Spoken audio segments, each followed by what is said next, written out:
Hare Krishna, boa noite pessoal, bem-vindos aqui ao Clube do Dharma, mais uma noite com Além do Vedanta, continuando as nossas peripécias aqui para estudar os diálogos de Chaitanya ao longo de sua vida, seus ensinamentos. Hoje a gente vai estar continuando os diálogos de Chaitanya com algumas personalidades com as quais ele se encontrou quando ele viajou para o sul da Índia, tá bom?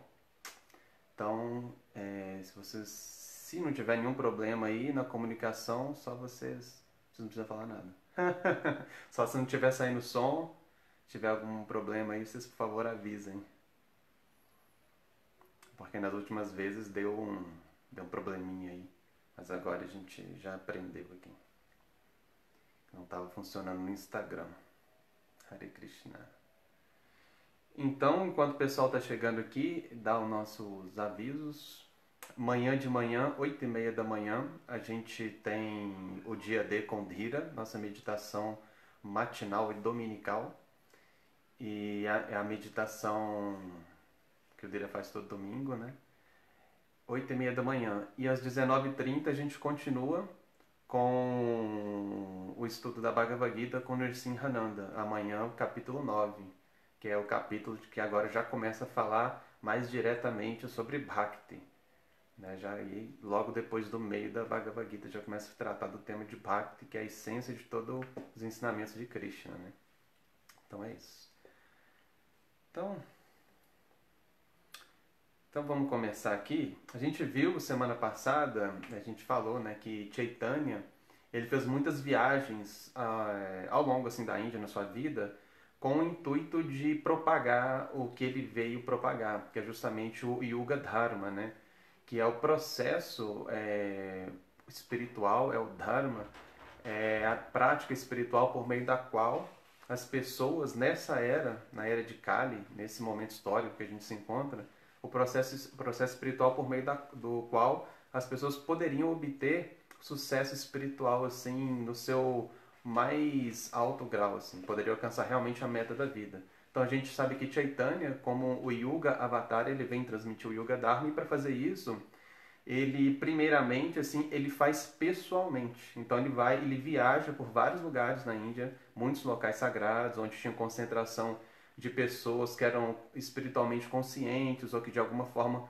estavam ali tentando viver o Dharma de alguma maneira, e ele faz essas viagens justamente para mostrar, principalmente para essas pessoas, né, que já tinham essa tendência à vida espiritual, ele faz para mostrar para elas que agora está havendo um novo olhar sobre o Dharma, que é mostrado que tem um foco em tentar revelar qual é a parte mais doce da relação espiritual com Deus.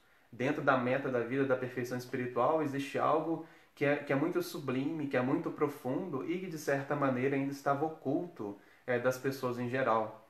Então ele vem trazer isso, ele como a pessoa que vem como o avatar, como a presença divina, o próprio Deus no planeta, o próprio Krishna, ele vem justamente para mostrar o que é essa parte que andava ainda muito nublada por filosofias, por especulações. Então ele vem mostrar essa parte mais profunda, mais doce, também muito filosófica, e ele prova isso através dos seus diálogos, né? Sempre apoiado nos Vedas, sempre, como é que se diz?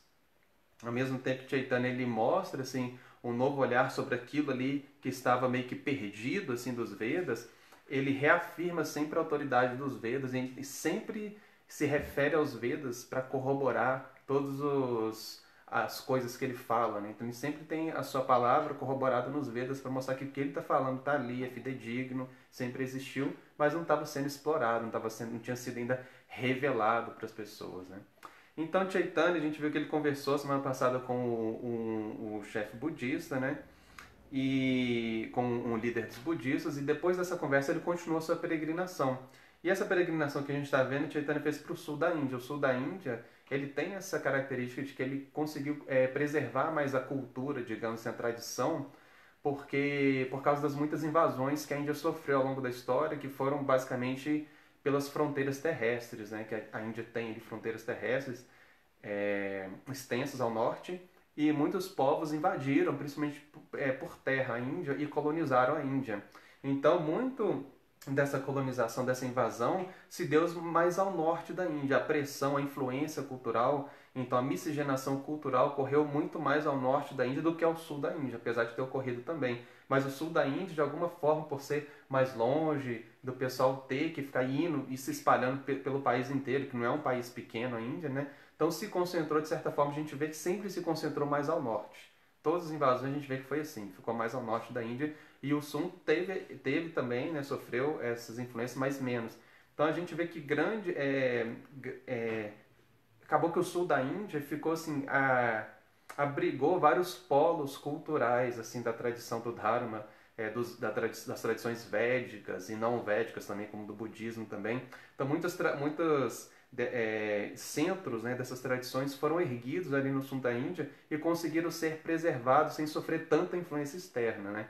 Então Chaitanya viaja para o sul da Índia e ele passa em vários desses locais, que são locais de peregrinação sagrados e que concentram, então tem a presença de muitos líderes dessas tradições, líderes espirituais, muitas escolas, monastérios, templos que ao redor dos quais muitas pessoas ao redor dos quais se tem assim o redor, né, desses lugares sofre muita influência filosófica, cultural, desses centros, desses polos. E Chaitanya foi lá para mostrar o que ele veio fazer, né? Ele vem realmente mostrar como que Bhakti ela estava ali da forma que ele veio apresentar o amor de Radha e Krishna, né? Esse aspecto mais fundamental da relação da alma com Deus, como que as pessoas deveriam também conhecer isso. E ele vem mostrar isso para essas pessoas também. Ele acaba tendo debates com algumas dessas grandes personalidades que eram representantes dessas grandes tradições.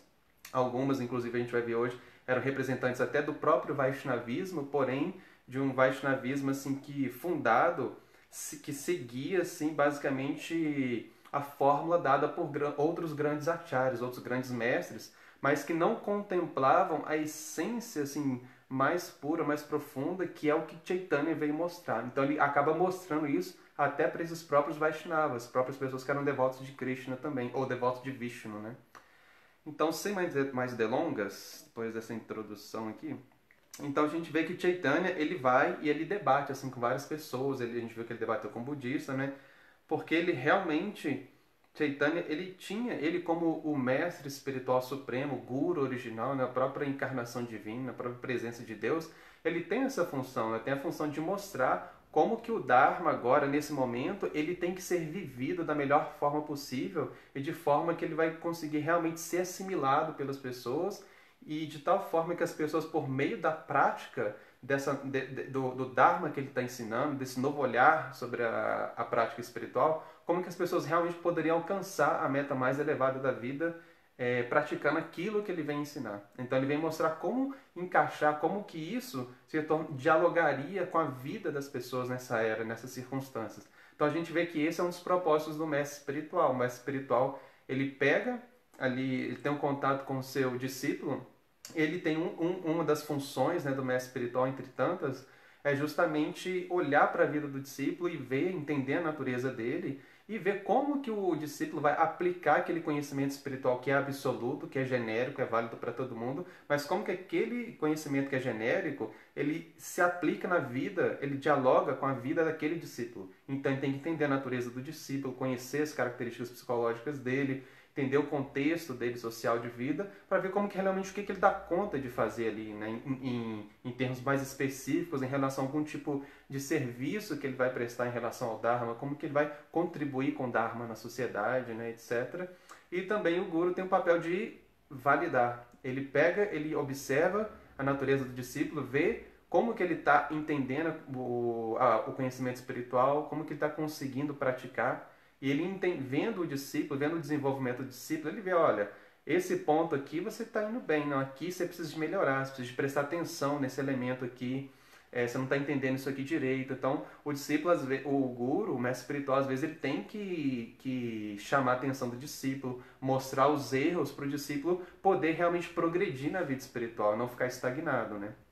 E Chaitanya, como a própria manifestação de Krishna, ele é o guru do mundo inteiro. Então ele mostra isso também para o mundo inteiro. Olha, aqui, então estamos aqui nessa era, Então é assim, gente, é assim que se pratica, esse é o conhecimento, é assim que se deve fazer. E principalmente através de grandes personalidades, quando ele mostra isso para as pessoas, essas grandes personalidades com as quais ele debateu e mostrou e conseguiu convencer essas pessoas da natureza suprema da Bhakti, da devoção amorosa que ele veio mostrar, essas outras pessoas, como sendo muito influentes, elas também acabaram se convencendo, aderindo à prática também, a maioria delas, e influenciando muitas outras pessoas. Então isso fez com que o movimento de Bhakti, que Chaitanya veio reviver na Idade Média da Índia, se espalhasse assim por toda a Índia, assim, né?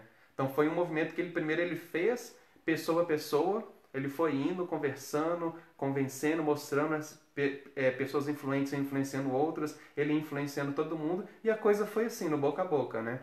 E a gente vê que depois, mais tarde, quando ele volta para Jagannatha Puri e faz outras viagens, já tem um grupo formado, esses outros pessoas mais chegadas dele, seus companheiros assim, que estavam completamente conscientes da missão dele, aí também basicamente fazia o mesmo papel dele, e aí iam se espalhando e se multiplicando, né? Numa escala progressiva assim, né? Então é isso. Então Chaitanya, nessas viagens, deixa eu ver onde que foi que ele chega no templo de Ranganatha, que é um templo muito famoso no sul da Índia, que tem uma deidade, a deidade de Ranganatha, a deidade de Vishnu, né? Ele chega nesse templo, ele encontra, esse é um episódio muito interessante, que ele encontra lá um Brahmana, e o Brahmana está lendo a Bhagavad Gita. E o que acontece é que esse Brahmana que ele encontra, esqueci o nome desse Brahmana, ele está lendo a Bhagavad Gita, só que esse Brahmana, ele era analfabeto em sânscrito, ele não entendia sânscrito, a Bhagavad Gita estava escrita em sânscrito, ele não entendia basicamente nada que estava escrito na Bhagavad Gita. Dizem alguns que às vezes ele pega a Bhagavad Gita até de cabeça para baixo, assim, só que ele ficava em êxtase com a Bhagavad Gita. E Chaitanya chegou, assim, viu ele, assim, com os olhos rasos d'água, correndo lágrimas, assim, um dia, ele segurando a Bhagavad Gita, assim, e meditando a Bhagavad Gita, porque a Bhagavad Gita dele tinha uma imagem, não é que é? Aí Chaitanya perguntou, né, viu que algumas pessoas, ouviu o que algumas pessoas falaram acerca dele, porque toda vez que Chaitanya ia no templo ele estava lá. Aí algumas pessoas falaram, né, dava uma caçoada nele, porque ele não entendia, e as pessoas não entendiam direito, né, porque ele não entendia o texto de maneira assim filosófica, e as pessoas não entendiam então o que ele ficava fazendo com a Bhagavad Gita na mão. Às vezes pensavam, poxa, esse cara não sabe ler sânscrito, então o que ele vai entender da Bhagavad Gita? Por que ele está ali? Ele é um brahmana mesmo? Ele está lendo o texto, está entendendo a filosofia de Bhakti, está entendendo o ensinamento de Krishna? Então algumas pessoas às vezes até caçoavam dele, davam uma olhada assim, davam umas risadas. E aí Chaitanya foi falar com ele um dia, aí esse dia ele viu que ele estava assim chorando, assim, ele estava com os olhos rasos d'água, assim, escorrendo lágrimas. E aí Chaitanya perguntou para ele, nossa, por que você está chorando, né? O que está acontecendo? Tá, e ele também pronunciava as palavras de forma errada. Isso também, porque isso fazia com que as pessoas vissem que ele realmente não entendia, porque ele não conseguia pronunciar o sânscrito direito, né? Então a gente vê que às vezes, hoje em dia, isso é muito comum, né? Ainda mais no Ocidente. A gente vê assim, se a gente pegar a pronúncia do sânscrito como é de fato, e como a gente fala essas palavras, a gente é acostumado a falar, né? E a gente vê assim que realmente muitas palavras, assim, e às vezes as palavras que a gente mais usa, por exemplo, são bem diferentes da pronúncia real do sânscrito, né? Mas enfim, isso não muda a nossa capacidade de entender o texto, de ter realização espiritual. Isso não vai influenciar. Pode influenciar em algum tópico gramatical, alguma coisa relacionada ao sânscrito, mas não no entendimento do texto que tem a ver com a sua realização espiritual, né? Com a sua relação com Deus, com a sua bondade, a sua disposição, o seu entusiasmo, etc. Né? Sua atitude altruísta de serviço a Deus, serviço ao guru, serviço ao próximo, é isso que importa, né? Então, Chaitanya, ele vê que ele está chorando, ele ficou feliz, né? Ele fica feliz, aí ele pergunta, né? Vai perguntar para ele o que estava acontecendo. Aí o Brahmana fala assim, olha, assim, realmente eu não entendo assim muito do texto, assim, não entendo muito sânscrito, mas eu pego a Bhagavad Gita e eu vejo assim, eu vejo uma imagem de Arjuna e Krishna sentado na carruagem, e quando eu vejo o rosto de Krishna sentado na carruagem, sentado na quadriga ali, dirigindo a quadriga, a carruagem de Arjuna no campo de batalha, eu fico em êxtase, porque é uma imagem tão bela e aquilo ali me arrebata e eu fico tendo esses sintomas, eu não consigo, eu começo a chorar, eu entro nesses sintomas, eu começo a sentir, despertar esses sintomas assim, de amor, de apreciação por Krishna, que eu não consigo fazer mais nada.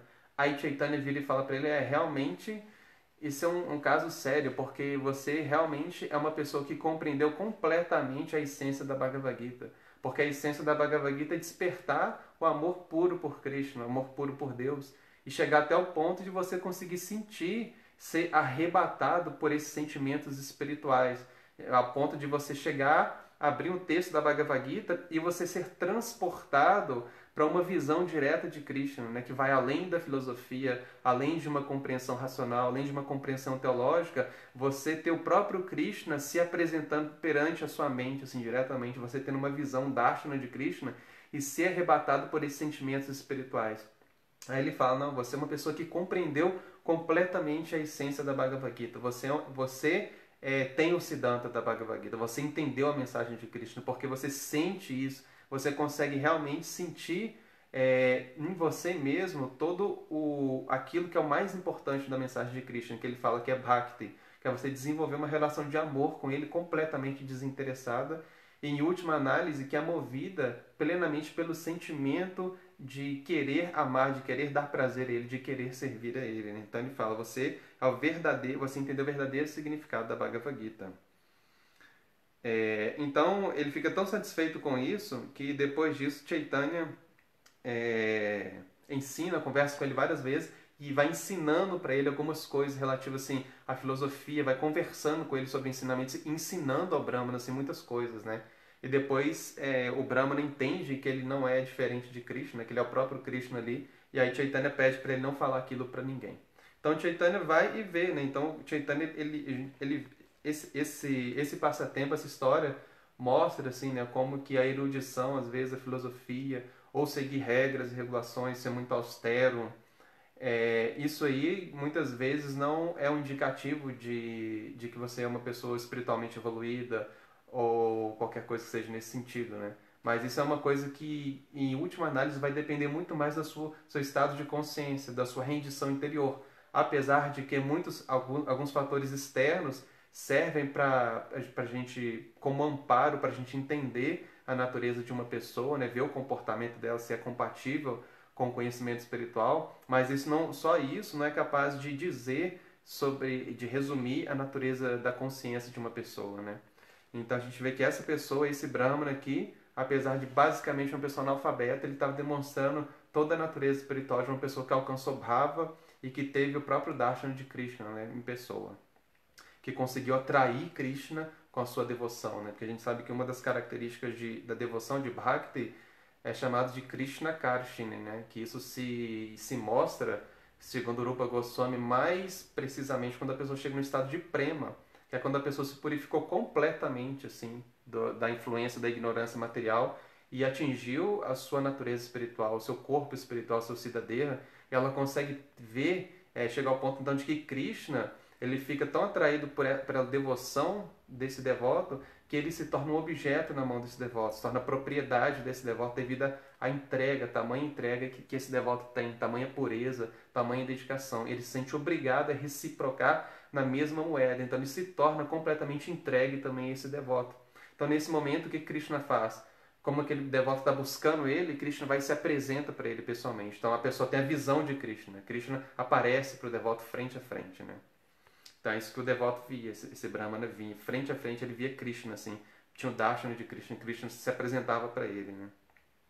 Então depois disso, Chaitanya ele continua viajando, ele vai para uma outra cidade e na outra cidade ele vai onde tem a deidade de Venkateshvara, né? Que é uma deidade de Vishnu também, bem famosa no sul da Índia. E lá ele se hospeda na casa de um Brahmana, que é chamado de Venkata Bhatta. Venkata Bhatta é o pai de Gopala Bhatta Goswami, que é um dos 6 Goswamis de Vrindavan. Né? Esses 6 Goswamis, como a gente sabe, eles basicamente são responsáveis principalmente depois que Chaitanya vai embora do planeta, né? Ele abandona esse planeta aqui, termina as suas histórias nesse mundo, nesse planeta, as suas lilas. Esses 6 Goswamis são os principais responsáveis por manter o legado de Chaitanya e desenvolver ele através de literatura, através de construção de templos, de iniciar o processo ritualístico de adoração às deidades de Krishna, como é que é? De buscar os locais sagrados, reviver os locais sagrados onde Krishna teve as suas atividades, procurar esses locais sagrados, reviver, revitalizar esses locais, estabelecer aqueles locais ali que estavam perdidos como locais sagrados, onde Krishna passou, teve suas histórias, viveu teve muitas atividades envolvidas com aqueles lugares, e tornar os locais de peregrinação, de expandir literatura, de escrever literatura, todo o cânone, digamos assim, da literatura da filosofia de Chaitanya, e expandir essa literatura também. Então eles foram os principais responsáveis por fazer esse movimento assim, de distribuir, de ampliar a filosofia de Chaitanya. Então Gopala Bhatta foi um deles, né? Então Chaitanya, quando ele estava na casa do pai de Gopala Bhatta, o pai de Gopala Bhatta, ele era devoto de Vishnu, ele não era devoto de Krishna, ele era devoto de Vishnu, né? Era um Vaishnava, mas devoto de Vishnu, de Lakshmi Narayana, né? De Krishna na sua forma como Deus, como Vishnu, e Radha na sua forma como Lakshmi, né? Que é a deusa da fortuna, que é a consorte de Vishnu. E aí ele vai e conversa com o Bhattacharya, com o pai de Gopala Bhatta, com o Venkata Bhatta, né, que era um grande devoto da deidade ali de Venkateshwara. Aí ele vira e fala assim pro Venkata Bhatta. Olha só, aqui eu vou ler o verso, né, original que está no texto. Sua adorável deusa da fortuna Lakshmi, ela sempre permanece no peito de Narayana. E ela é certamente a mulher mais casta da criação. No entanto, o meu Senhor é o Senhor Shri Krishna, né? O Chaitanya falando, eu adoro Krishna, né? Ele é um pastor de vacas, que cuida de vacas.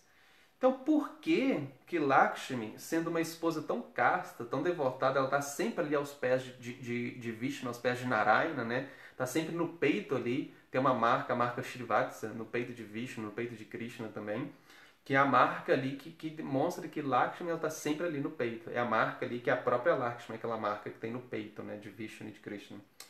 Então ele fala, então por que Lakshmi, sendo uma esposa tão casta, ela deseja se associar com o meu senhor Krishna, né? Então Chaitanya dando uma brincada assim com o Venkata Bhatta, porque ele já conhecia o pai de Gopala Bhatta Goswami, o Venkata Bhatta, porque já tinha tido com ele, até quando o Gopala Bhatta era mais novo, né? Já tinha se encontrado com ele, então já tinha uma certa amizade, né? Então tinha uma certa liberdade para falar com ele. Então ele faz uma brincadeira assim, mas ao mesmo tempo tentando instigar nele a refletir sobre uma verdade ontológica e teológica muito profunda, que de certa maneira poderia mexer com a própria essência da fé dele, né? Que era da devoção dele, que era dedicada a Lakshmi e Narayana. Aí ele fala, então por que Lakshmi, né, já que ela é tão assim, né, dedicada a Narayana, está sempre ali, é a mulher mais casta, é o exemplo assim da santidade, né? Nem vou usar esse termo casta não, que hoje em dia pode dar problema. Assim.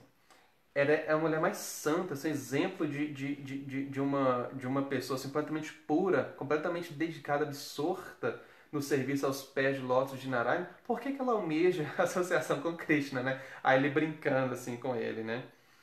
Então, o que o Venkata Bhatta fala, o pai de Gopala Bhatta? Ele fala, olha, peraí. Na verdade, a gente sabe que Krishna e Narayana são o mesmo em termos de tattva, em termos de verdade, né? Que é chamado de categorias, né? Que é chamado de Vishnu Tattva. Ambos são a verdade absoluta, né? Krishna é o avatar, né? A fonte de todos os avatares, de todas as expansões, encarnações divinas. E Vishnu é uma dessas expansões de Krishna. Então eles não são diferentes. É o próprio Krishna, na sua forma ali de Vishnu, que tem mais o papel de lidar com o mundo material também, né? de encarnar aqui na forma dos avatares, etc. Não vamos entrar nesses detalhes, não. Mas aí ele fala, a gente sabe que eles são os mesmos em termos de tattva, né? Tanto Krishna como Vishnu são Deus. Os dois são Deus, né? Portanto, não tem problema em Lakshmi querer se associar com Krishna, né? Mas aí ele vira e fala, só que o que acontece? Acontece que Krishna, apesar dos dois serem o mesmo, ele mesmo reconhece isso. Fala, Krishna, ele tem uma doçura maior do que Vishnu, porque Krishna, ele exibe uma das coisas assim, a coisa mais sublime, digamos assim, na personalidade de Krishna é que ele exibe a Madhurya Rasa. Madhurya Rasa é só Krishna que tem, que é a relação conjugal que ele exibe com as golpes e principalmente com o Radharani, que é o estágio último assim da relação que uma alma pode ter com Krishna, com o Ser Supremo, é chamado de Madhurya Rasa. É o relacionamento mais puro, de mais entrega, mais servil, mais altruísta e mais íntimo com Deus, quando se entra no aspecto mais íntimo da divindade. Isso é Madhurya Rasa, é aquele que promove o maior prazer espiritual, a maior doçura espiritual. E ele fala isso, a gente sabe que Krishna, ele apresenta Madhurya Rasa e Vishnu, ele não apresenta Madhurya Rasa. Vishnu, ele tem a sua relação com Lakshmi, mas a gente vê que Lakshmi, por exemplo, ela está sempre aos pés de Vishnu, ali num estado basicamente de dácia, de servidão. Então sempre existe uma imagem de Vishnu como aquele que é o Senhor Supremo, o Senhor da criação, né? Então a relação com Vishnu é uma relação que ela é permeada por respeito e reverência. É quando você enxerga Deus como realmente aquele que cria, como aquele que mantém o universo através do Dharma, através das diversas leis que compõem o propósito do Dharma, da manutenção da justiça, do equilíbrio, daquilo que permite o propósito da existência ser cumprido, né? Tudo aquilo que permite que o propósito da existência seja cumprido, a gente pode entender que é aquilo que está contribuindo com o Dharma, faz parte do Dharma, né? É uma manifestação do Dharma ali. E aí, então Vishnu, ele também salva, né? Ele cria o mundo, ele mantém o mundo, é ele que vai salvar, de certo sentido, sem que as pessoas estão na criação, né? Então ele é visto mais nessa função daquele que criou, aquele que está mantendo, aquele que está salvando a gente desse mundo aqui. Então tem essa relação dele como sendo Deus mesmo, né? O Deus Todo-Poderoso. Então é uma relação de você ver a opulência, o poder, a capacidade desse ser supremo. Então não tem uma relação de intimidade. Tem uma relação de pureza, assim, de servir ao propósito de Vishnu, ao propósito de Deus, ao Dharma, de prestar respeito, de oferecer orações, reverências, agradecer a Ele, pedir por proteção, mas não tem uma intimidade igual se tem com Krishna, onde você desenvolve, passa desse aspecto de servidão, de entender Ele como muito grande, você querer ajudar Ele, servi-lo, e você caminha, por exemplo, um estágio de amizade, onde Deus e você estão no mesmo nível. Por quê? Porque não existe mais a concepção de que aquela pessoa que é Krishna é Deus, mas sim que ela é a pessoa que você mais ama, indiscutivelmente. Você é completamente atraído por ele, você desenvolveu uma relação com ele que atravessou o respeito e a reverência, chegou ao ponto de que Krishna, ele permitiu que você conhecesse a intimidade dele desse jeito, como um amigo. Então ele reciproca com você nesse estágio de amizade, você brinca com ele como igual, como se fosse o seu amiguinho mesmo. Você não vê ele como Deus, não existe nenhuma compreensão dele como Deus, mas como aquela pessoa que é o seu amigo, com quem você brinca, você se diverte e por aí vai. A gente já falou sobre isso também muito, né? E beleza, né? Então aí o Venkata Bhatta vai continuar falando, né? Bom, aí Chaitanya pergunta, né? O porquê... então por que, apesar de tudo isso deles serem o mesmo, por que Lakshmi não pôde entrar na dança da raça, apesar dela ter desejado a dança da raça? Por que ela não pode entrar, então? Porque a gente sabe, através das histórias puranas, que Lakshmi, ela deseja estar com Krishna e participar da dança da raça, porque essas entidades superiores, principalmente as expansões de Krishna, né, os grandes semideuses, sábios, eles sabem que Krishna é a entidade original e que o máximo da expressão de relação espiritual, de realização espiritual que se pode ter, é você participar da Madhurya Rasa. É aquilo que é o zênite da vida espiritual, é Madhurya Rasa. É a coisa mais sublime que existe, assim, não tem nada além disso, né? Então Lakshmi, ela almejava estar ali também, experimentar isso, que é algo tão doce, é tão especial, porque ela tem uma relação de servidão com Vishnu. Apesar dela ter completa absorção, completa realização ali daquilo ali, mas a Madhurya Rasa foi capaz de instigar nela o desejo de querer experimentar aquilo. Porque a Madhurya Rasa ela tem algo que ela não pode experimentar naquela realização espiritual dela, que também é absoluta.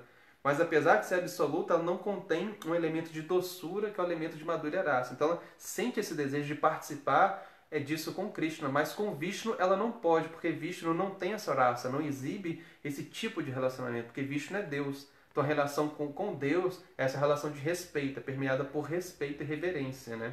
Então isso não existe na pessoa de Vishnu. Então a única maneira dela ter isso é com Krishna mesmo. Aí Chaitanya pergunta, então por que ela não pode participar da dança da raça, né? Apesar dela ter querido tanto, e apesar de Lakshmi, de Narayana e Krishna ser o mesmo, se não tinha nenhum problema, por que ela não pôde estar lá então? Aí Chaitanya fala assim, né?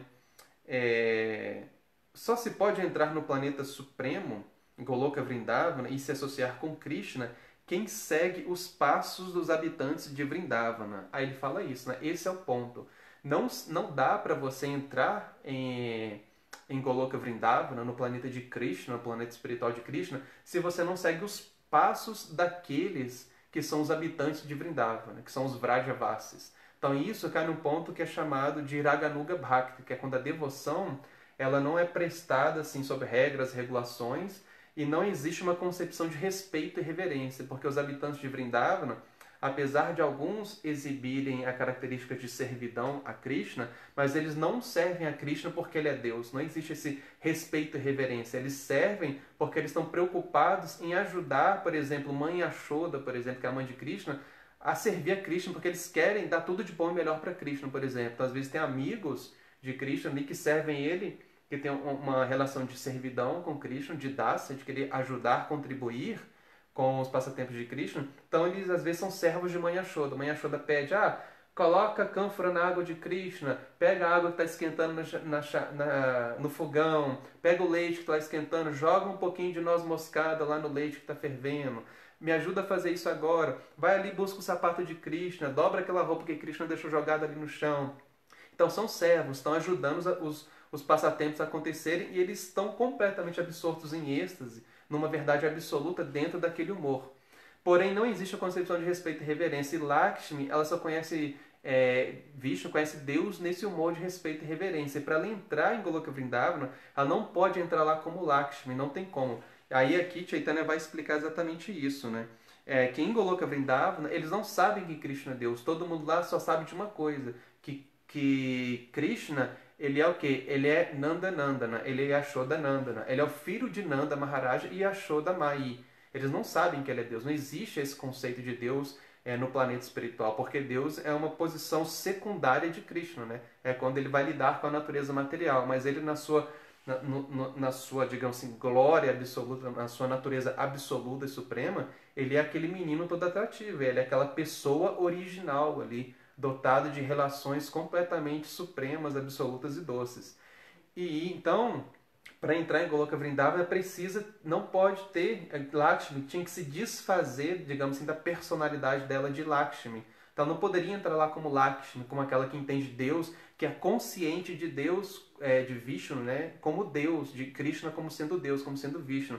Ela teria que seguir os passos das golpes, ela teria que aprender com os habitantes de Vrindavana, e principalmente com as golpes, a como entender Krishna, como adorar Krishna naquele humor, como ter uma relação de amor que ela é permeada pelo viés da espontaneidade, da atração, e não pela compreensão da necessidade assim, de você adorar a Deus porque Ele é o Supremo, de você prestar um serviço àquela pessoa que é todo poderosa, grandiosa. Não, é simplesmente a atração pela beleza de Krishna, pela atração por aquele menino, por aquela pessoa, pelo que ele está apresentando ali enquanto aquela figura, e não o que ele representa, assim, no sentido do que ele pode fazer com seu poder, com a sua influência. Então tem que ser um amor que é destituído desse tipo de compreensão grandiosa de Deus que te dá um afastamento, porque ele é muito grande e quando algo é muito grande você não consegue ter uma relação espontânea, porque existe um excesso de respeito, um excesso de reverência por ser muito diferente, porque você vê que você é pequeno e ele é grande.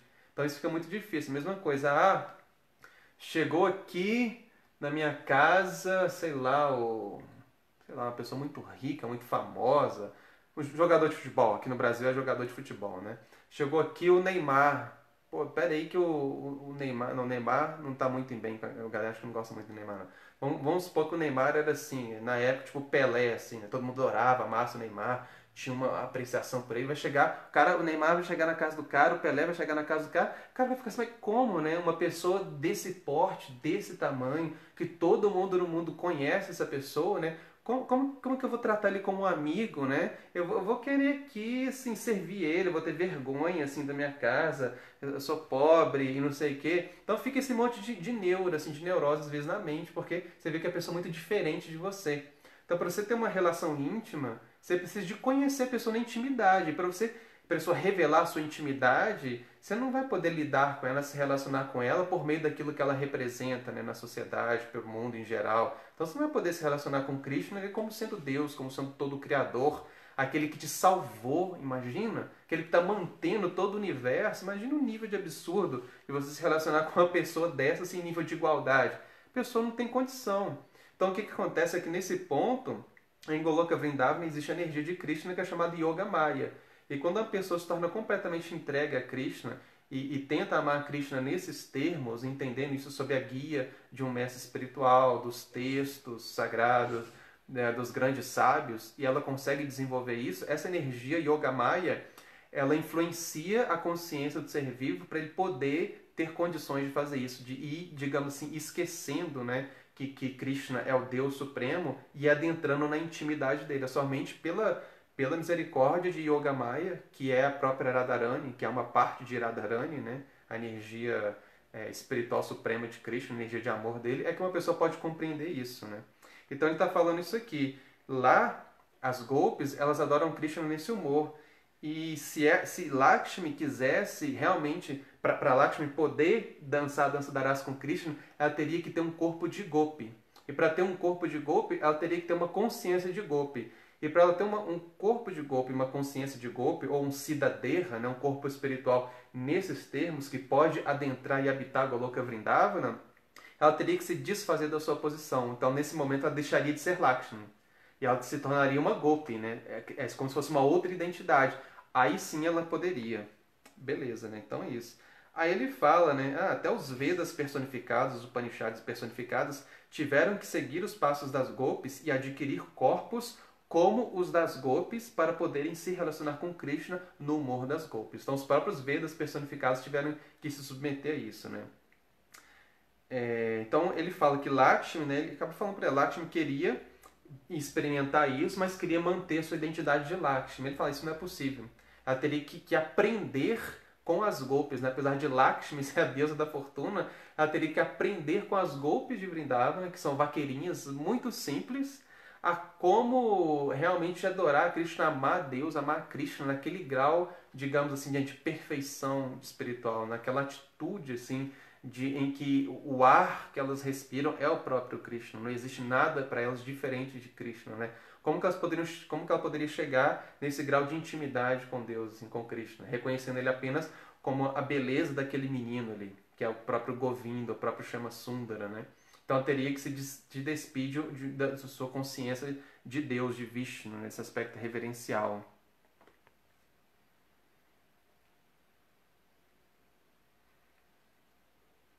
Então é isso, né? Isso, né? É isso, é basicamente isso, assim, a conversa que ele tem com ele, né, e tal. Ele explica isso pro Venkata Bhatta, que é o pai de Gopala Bhatta Goswami. Aí, uma coisa interessante é que o próprio Narada Muni, por exemplo, e o Shiva, eles também têm consciência disso, né, dessa natureza suprema de Krishna, da Madhurya Rasa, e para eles experimentarem essa relação de Madhurya, eles também têm um corpo espiritual, né, que é um corpo de Gopi. Narada Muni, ele tem uma identidade espiritual de Gopi para participar da dança da rasa, por causa do desejo dele de participar e da devoção pura dele. Krishna deu essa misericórdia para ele, né? E ele tem um corpo que é chamado de Naradi, se eu não me engano, é Naradia ou é Naradi, que é a forma dele espiritual de Gopi em Goloka Vrindavana. E com essa forma espiritual, ele se banha no lago, ele adquire essa forma espiritual de Naradi, que é feminino, o corpo de Gopi, e ele pode entrar na dança da raça e participar da dança da raça. Só que as Gopis que podem.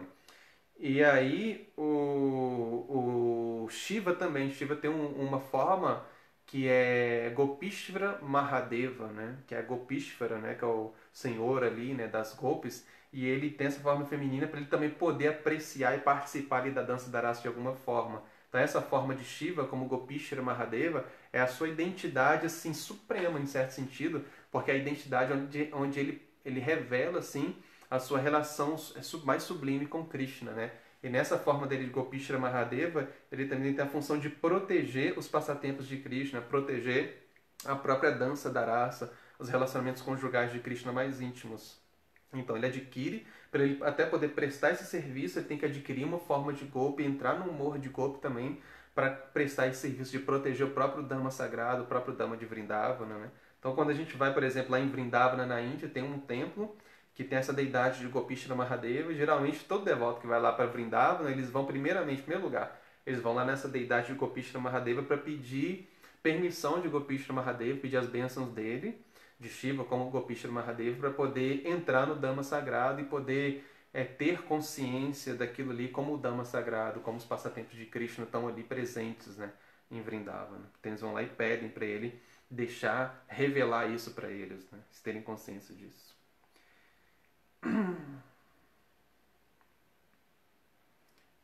Então, indo aqui. Aí Chaitanya convence, né? Ele conseguiu convencer Venkatabhata disso, né? Mostrou, deu argumentos que estão nas escrituras e tal.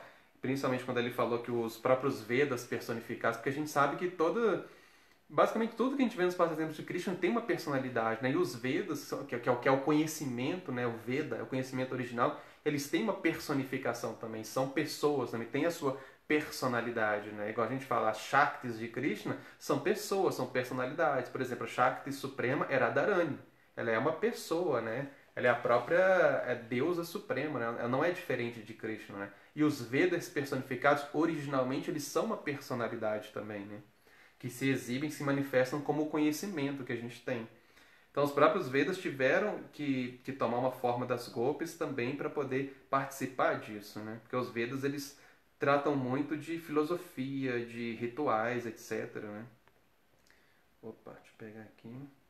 Aí isso, ele mostrou, Chaitanya mostrou para o Venkatabhata essa diferença, assim, esse Siddhanta, né, essa conclusão filosófica, assim, de como que é preciso para você adentrar em Goloka Vrindavan, você precisa de aprender com as golpes, você precisa seguir os passos das golpes, aprender todo o humor de devoção a Krishna, realmente naquele estado que é o estado de consciência das golpes, né, que tem a relação mais íntima com Deus, assim, completamente de entrega completa com Deus, para Deus, assim, para Krishna.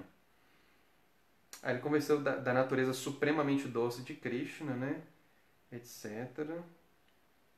Aí ele fala, né, que Krishna ele tem 4 qualidades transcendentais extraordinárias, né, que não estão em Narayana, que são seus passatempos maravilhosos com a Adurya Rasa, com seus devotos, a relação de amor com as golpes, a sua flauta e a sua beleza extraordinária, né? Ele fala, isso não existe, isso é irrivalizável, e isso não se apresenta em Vishnu, né, dessa forma, só em Krishna. E aí ele fala mais uma coisa, ele fala, olha, da mesma forma de fazer, Krishna, ele faz isso, ele atrai as mentes de todos, até mesmo a mente de Lakshmi, né? Imagina, Lakshmi é a deusa da fortuna, consorte de Narayana, é uma própria Shakti de Vishnu, né, de Narayana. Ela atrai a mente de Narayana. Porém, Narayana, ela não atrai a mente das golpes, para mostrar, então com isso ele mostra a diferença de estado de consciência, de perfeição espiritual. É um tipo de hierarquia dentro da perfeição, né? É uma verdade que é absoluta, mas dentro dessa verdade absoluta existe ainda alguns níveis de intensidade de absorção no seu objeto de amor, da doçura que aquilo ali promove. Então a doçura da relação de Krishna com as golpes é a maior possível. E em Dasya Rasa, entender, se devotar a Vishnu como Deus e servi-lo, não tem tanta doçura, não tem tanta intensidade como tem a adoração das golpes, a relação espontânea, dependente completamente das golpes em relação a Krishna, né?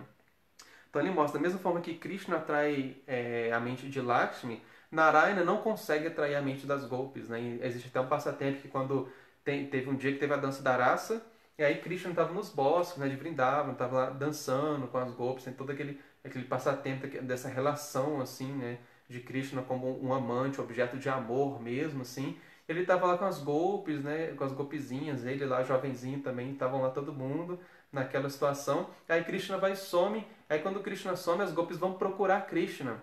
E ela, quando elas saem procurando Krishna, como é que é? Krishna, ele assume a forma de Narayana, de 4 braços. Aí quando ele assume essa forma de Narayana de 4 braços, as golpes se deparam com Narayana ali, elas perguntam, ó Senhor Narayana, Hare Krishna, né? Reverências, por um acaso você viu Krishna passando por aqui? Então, tipo assim, elas vêm o Senhor Narayana, prestam respeito e reverência para ele, mas eu não estou interessado em Narayana, estou interessado em Krishna, né? Por acaso você viu Krishna passando por aqui? Pergunta para ele, né? Aí, tanto que quando chega Radharani, quando Radharani vê essa forma, a forma de Narayana de quatro braços, ela olha assim para Narayana, aí Krishna, vendo o êxtase, assim, a situação de Radharani de aflição, procurando por Krishna também, ele não consegue manter-se, se conter, ele revela a forma dele como Krishna, né? Não consegue se manter na sua forma de Vishnu de quatro braços, né?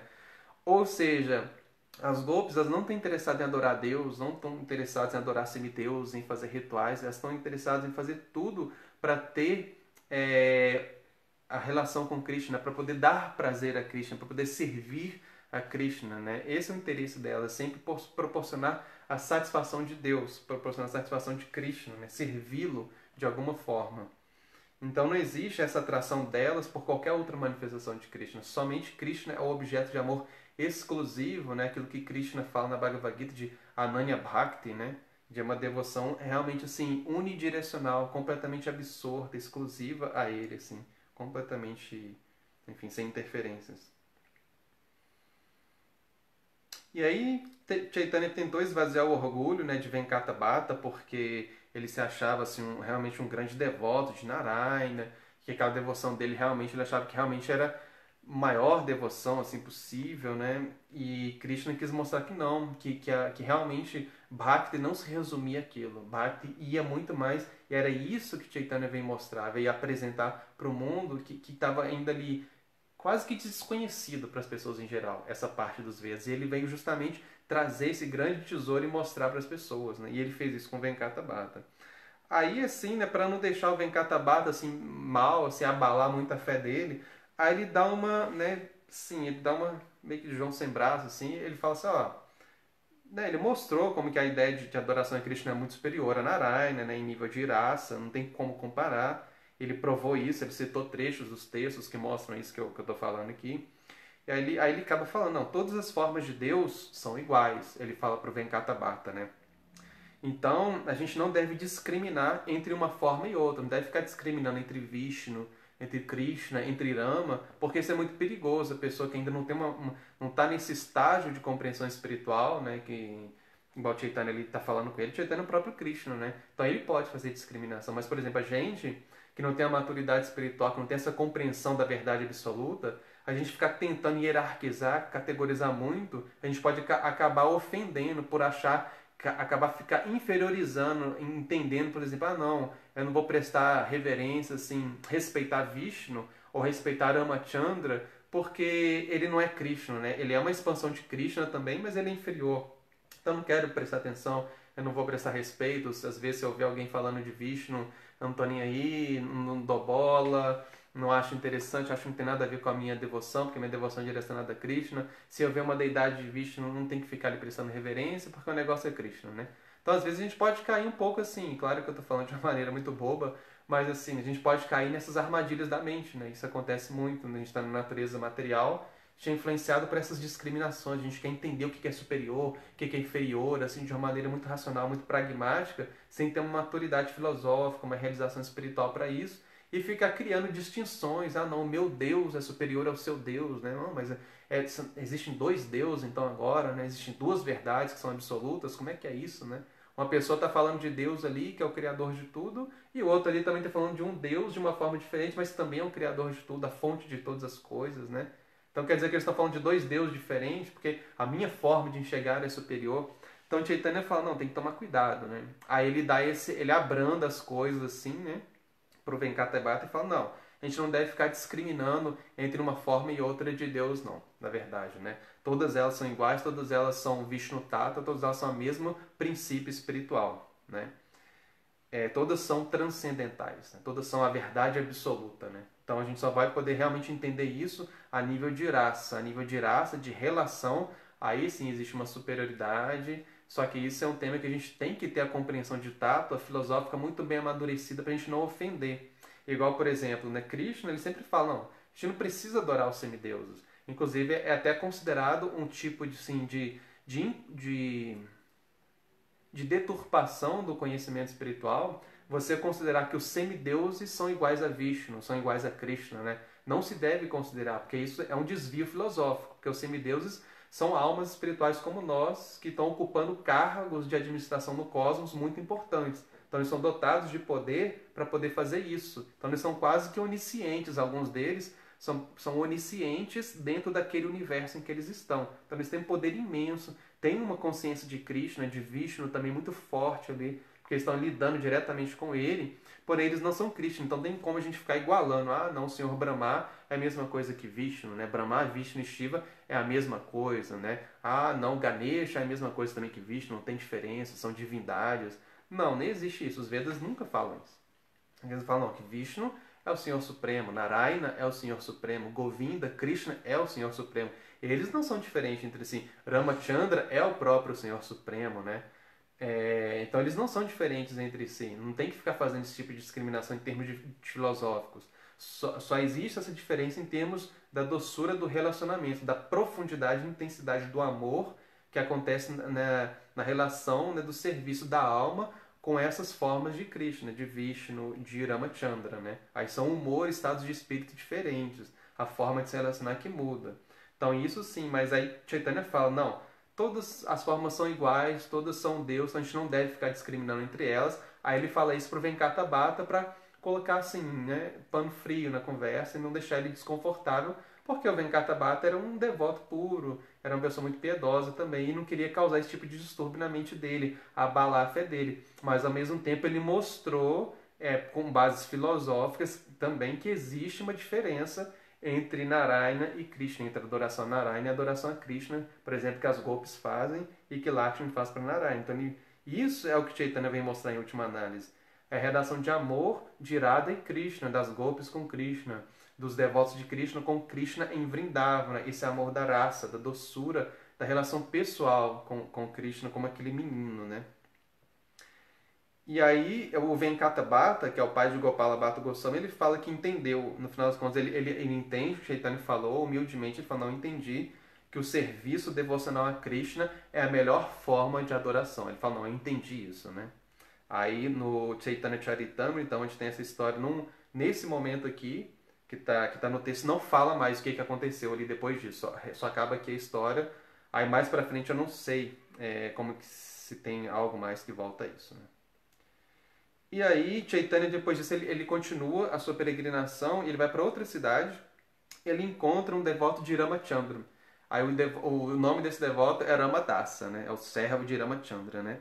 Aí ele encontra com esse servo de Ramachandra, ele acaba, esse Brahmana, que é um devoto de Ramachandra, convida Ramachandra para ficar na casa dele, e aí para jantar com ele, comer, né, fazer a refeição na casa dele, ele vai servir o Senhor Chaitanya. E aí o Senhor Chaitanya vê que ele estava numa situação de aflição, assim, ele vai conversar com ele para entender o que você está tão aflito, né? Aí ele pergunta por Ramadasa. Aí o Ramadasa está em estado de desespero, porque ele estava ali absorto nos passatempos do Ramayana, né? Da história de Ramachandra, e ele fala que ele não conseguiu, até hoje, ele está num estado de aflição assim, tão grande, ele tinha uma relação assim de amor, de afeição, de absorção em Ramachandra, em Sita Devi, né, em Hanuman, na história do Ramayana.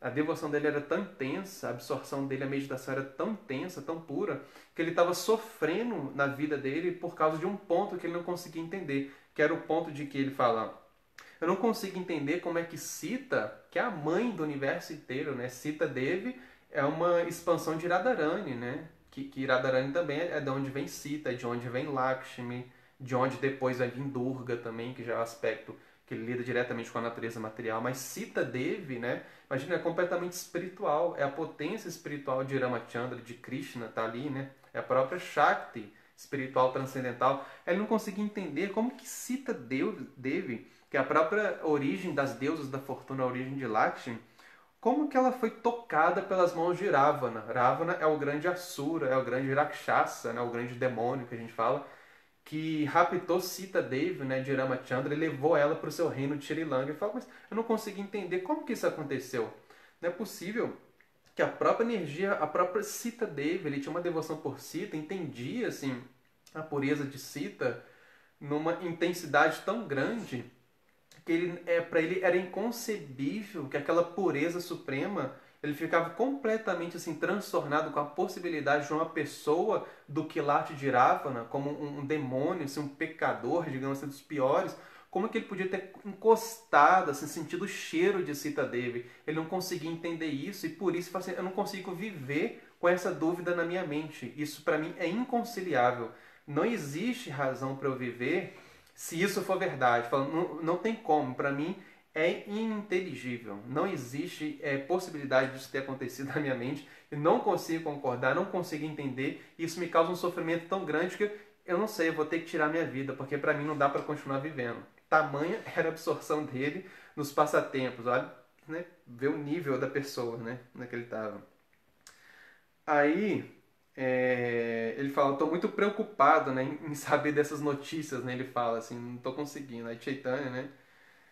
Aí ele fala isso, fala, meu corpo está queimando, né? Aí Chaitanya fala, ora, né? Aí é muito interessante, Chaitanya, né, nesse lado, ele vai mostrar a importância do Siddhanta, a importância da gente ter uma compreensão madura dos tatos, assim, das verdades fundamentais que constituem a existência, de entender verdade fundamental, por exemplo, sobre Sita, né? Sobre Ramachandra, sobre Ravana, a gente tem uma compreensão madura, filosófica e espiritual, até para a gente ter um entendimento também, assim, digamos, correto dos próprios passatempos, das próprias histórias, né? Apesar da motivação maior das histórias ser você, assim, chegar ao ponto de você desenvolver uma atração pela personalidade de Krishna, você apreciar a psicologia de Deus, a forma como ele se relaciona, como ele demonstra o seu amor, como ele serve o seu devoto, de entender essas características mais sublimes, mais, digamos assim, mais íntimas de Deus, né? Ele mostrando a sua personalidade,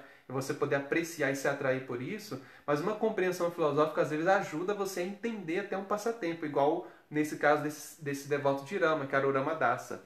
Aí ele não conseguindo entender isso, aí Chaitanya fala com ele, olha, o que você tem que entender? Você tem que entender que Sita Devi é a pura energia espiritual de Krishna, a pura energia espiritual de Ramachandra. Ela é completamente transcendental. Por isso, é fora de cogitação, é completamente impossível que qualquer pessoa materialista sequer sentisse o cheiro de Sita Devi, sequer pudesse contemplar ela com sentidos materiais. Não tem como a gente apreciar a realidade transcendente, a realidade espiritual com sentidos materiais. É uma coisa muito interessante que Rupa Goswami fala isso no Néctar da Devoção, né? Ele fala Atarshi Krishna Namadi Swayam Eva Spuradhyada. Ele fala, como é que é?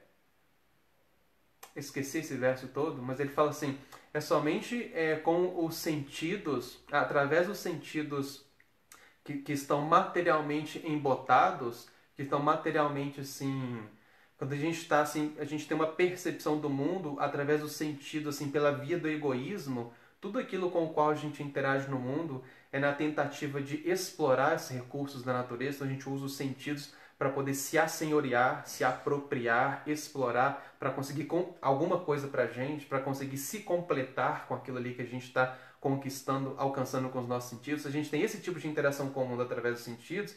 Esse tipo de consciência, esse tipo de uso dos sentidos, ele não permite que a gente contemple a natureza espiritual, com a gente fazendo uso dos sentidos dessa forma. Então, Rupa Goswami explica, somente quando os sentidos eles estão purificados é que a gente consegue perceber a natureza espiritual dos nome, forma, das qualidades e das histórias de Krishna. Sem isso, sem purificar o sentido através do processo de Bhakti, né, que começa principalmente com a vibração do nome espiritual, quando você vibra, quando você começa a meditar no mantra, no nome de Deus, que não é diferente de Deus, não é diferente de Krishna, ele é completamente transcendental. A própria influência do mantra, da vibração transcendental, que é o próprio Krishna, ele vai fazer esse papel de acordo com a confiança, a pureza, a dedicação que a gente tem em aceitar, em compreender, em servir esse nome de Deus, que não é diferente de Deus, não é diferente de Krishna.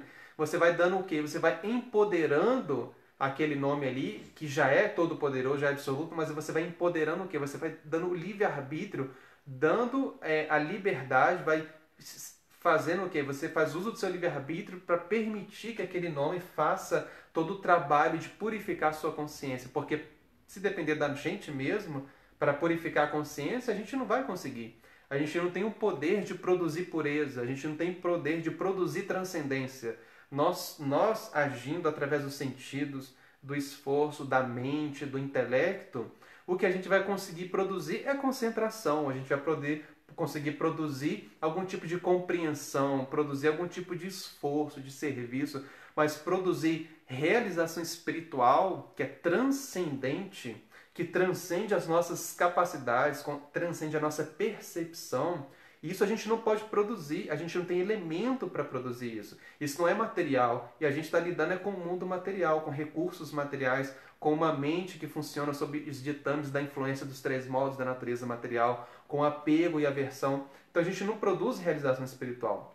A realização espiritual é uma via de mão dupla, como por exemplo tem um passatempo de Damodara, amanhã começa o mês de Damodara, né? Então a mãe de Krishna vai e consegue amarrar Krishna no pilão. Krishna deixa ser amarrado, né, porque ela vê o esforço da mãe dele em realmente ali em querer amarrar ele, ver ele como aquele menino ali, bagunceiro, que precisava de ser protegido. Então ela não tinha um persim, não tinha um cercadinho, né? Naquela época não tinha isso. Então o que ela fez? Gente, esse menino ele vai acabar se machucando, ele está fazendo tanta bagunça, eu tenho que amarrar ele em algum lugar porque eu tenho que fazer um monte de coisa. Ele vê a pureza da mãe dele querendo amarrar ele e deixa ser amarrado pelo amor, pelo afeto da sua mãe querer protegê-lo. Porque ela tinha essa relação de vatsalya, de entender Deus como aquele que precisa ser cuidado, como seu filho, seu menininho. Então ela foi e conseguiu amarrar Krishna pelas cordas da sua afeição, da sua devoção pura. Então a gente vê, aí nesse passatempo, o que os acharyas falam? Que tem duas coisas, que é o esforço puro do devoto puro, da determinação pura, em querer servir, proteger a Deus naquele amor puro, espontâneo, de dar o seu amor, dar o seu serviço a Krishna. E do outro lado, Krishna, vendo o esforço do seu devoto, ele se permite, ele se apresenta, ele se manifesta, e ele empodera também o devoto, os sentidos do devoto, a consciência do devoto, para poder ver, para poder perceber Krishna também. Então ele se revela através de uma via de mão dupla, do esforço, e ele vendo o esforço, a pureza em querer ser servido, ele se revela, ele se apresenta, ele capacita o devoto a poder percebê-lo, poder compreendê-lo, captá-lo, né? Então é uma via de mão dupla, é o nosso esforço puro e a misericórdia que ele dá, ele nos capacita, né? Então, não tem como a gente produzir a transcendência, o conhecimento espiritual, sem que Krishna se revele. E é exatamente isso que acontece. Chaitanya, então, ele está falando isso. Imagina se a gente, com sentidos materiais, a gente não pode sequer, assim, ter nenhuma contemplação, o que dizer tocar. E imagina Ravana. Ravana era o pior dos pecadores, o pior dos ímpios, né? Ele tinha na ficha dele policial, que se fosse puxar, tinha tudo lá, isso enquadrado, assim, em diversos artigos da lei, assim, o Ravana era um cara cabuloso, né? Imagina um cara cabuloso daquele, assim, realmente um demônio, ele se quer tocar em Sita, que é a energia espiritual, é a parte mais pura, digamos assim, né, mais íntima da divindade de Deus. Como que uma pessoa dessa ia conseguir ver, conseguir tocar, cheirar? O máximo que ele poder ver, realmente se chegar, é de ouvir, e já é muito, ouvir as glórias, assim, ouvir o nome de Sita, ter contato com o nome espiritual de Sita, isso já é muito para uma pessoa como ele, né? Então, a Chaitanya revela, mostra esse ponto que é um ponto de tato, é um ponto de compreensão filosófica. Ele fala para Ramadasa, Ramadasa, não fique assim, você tem que entender isso.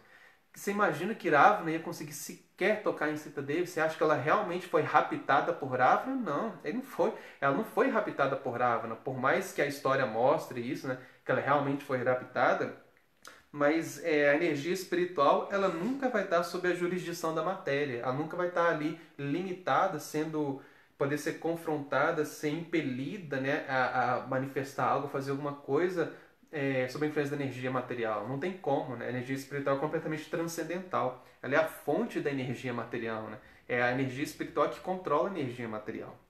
Então ele fala que quando Ravana viu Sita, na verdade ele viu só a forma material de Sita. Ele não viu a forma espiritual. Aquela forma que Ravana viu, deixa eu só olhar o horário aqui. Uai, o Instagram não está tendo esse... Ah, não acaba mais não o Instagram, né? Então vamos direto aqui, beleza. Agora acho que é 4 horas de live. Então vamos aqui, até meia-noite a gente pode ficar aqui. Tô brincando. Tô terminando aqui já, galera. Eu nem vou falar do último então, não, porque vai ficar muito extensa a live. Vamos terminar só do Ramadasa aqui, pra não judiar de vocês também. E aí, então, quando aí Chaitanya fala isso, né? Olha, a única coisa que Ravana fez foi contemplar a forma material de Sita Devi. Ravana, como um materialista grosseiro, ele não tinha capacidade de contemplar a energia espiritual. O que se quer é de tocar no corpo espiritual de Sita. Então, a única coisa que ele fez foi pegar o corpo material de Sita Devi, né? A sombra de Sita, né? Que é a projeção material de Sita Devi no mundo material. Foi isso que ele pegou, foi isso que ele raptou. E isso é esse tipo de ilusão, né, que ele teve, achando que ele estava com Sita, achando que ele foi capaz de realmente se apropriar da energia espiritual de Deus, né? Olha que audácia, né? Ele acha que foi capaz de se apropriar da energia espiritual de Deus, que estava na forma de Sita Devi ali, e foi capaz de raptar ela, de condicionar ela através dos seus meios, através da sua inteligência, através da sua força, das suas capacidades, dos seus poderes. Ele foi capaz de segurar, de prender a energia espiritual, de manter ela consigo mesmo. E toda a história espiritual do mundo, todos os Vedas mostram que não. A energia espiritual ela só é conquistada através da rendição, através da devoção e não do esforço próprio, não da capacidade própria. Não depende de nenhum artigo material, de nenhum atributo material nosso, nenhuma capacidade. Não é de inteligência, não é de austeridade, não é de meditação, não é de ritual, nada disso é capaz de promover a gente a esse estado, de levar a gente a ter esse tipo de relação com a energia espiritual. Nenhuma dessas capacidades tornam a gente assim realmente aptos a ter contato com a energia espiritual. Somente a rendição pura, plena, é a pessoa justamente ela se desprender desses elementos e depender não das suas capacidades, mas depender da misericórdia. Aí vendo o esforço de querer de se relacionar com Deus nesses termos, aí Krishna fala, não, eu tenho que reciprocar. Então a pessoa está dando toda a sua vida para mim, todo o seu prana, o seu esforço para mim, eu tenho que me dar para esse devoto. Ele se sente obrigado, né? Isso é chamado de Krishna Karshini, que é a característica de Bhakti que se manifesta em prema, no amor espiritual, né? E aí ele é capaz de fazer isso, né? Esse prema, ele é capaz de atrair o próprio Krishna, né? Devido ao estado de amor puro, intenso, né? Do seu devoto. E aí Chaitanya fala, olha, você tem que analisar as coisas com coerência, Ramadasa. E então, por favor, tenha fé nisso que eu estou dizendo. É isso que aconteceu. E é isso, né? Ele fala isso, e isso é muito interessante, porque a Ramadasa é a importância da gente ouvir, né? As histórias espirituais, assim, até os passatempos, né? Mas também a gente ter essa compreensão madura, também de ter esses pontos filosóficos bem amadurecidos, bem vívidos assim na nossa mente, para a gente também tanto assim não ter uma interpretação às vezes muito sentimental, levado muito pro lado só do sentimento, assim, ficar encantado às vezes com uma história e sem ter uma maturidade assim dos tatos, das verdades filosóficas que compõem a história ali, até para a gente não, depois assim, em qualquer outro momento, a gente não ser levado por uma interpretação frívola daquelas histórias espirituais, são completamente puras, completamente transcendentais, como foi o caso do Ramadasa. Ele estava disposto a deixar a vida dele por achar inconcebível que Ravana tivesse raptado Sita, né? Imagina, né? É a coisa mais absurda. Mas ele, como estava num estado de absorção tão grande, ele estava desconsiderando esse princípio de tattva, esse princípio assim, desse conceito filosófico fundante da compreensão sobre a verdade espiritual, né? Então aquilo ali, naquele momento, ele estava desconsiderando aquilo ali. E Chaitanya falou, não, relembre disso, a gente tem que entender o conhecimento espiritual no modo da bondade, né? A gente tem que ter isso de forma muito madura, então a gente tem que ter, é muito importante ter essa relação com o mestre espiritual que ajuda a transmitir o conhecimento, ensinando principalmente esses termos filosóficos, né? Teve ouvi uma aula, acho que foi até do Bhagavan, lá de Vrajabhumi, ele falando que o Prabhupada, que ele estava buscando para dar uma aula sobre o Jamastami, né? Aí ele falou, não, deixa eu ver uma aula de Prabhupada aqui, né, sobre o Jamastami e tal.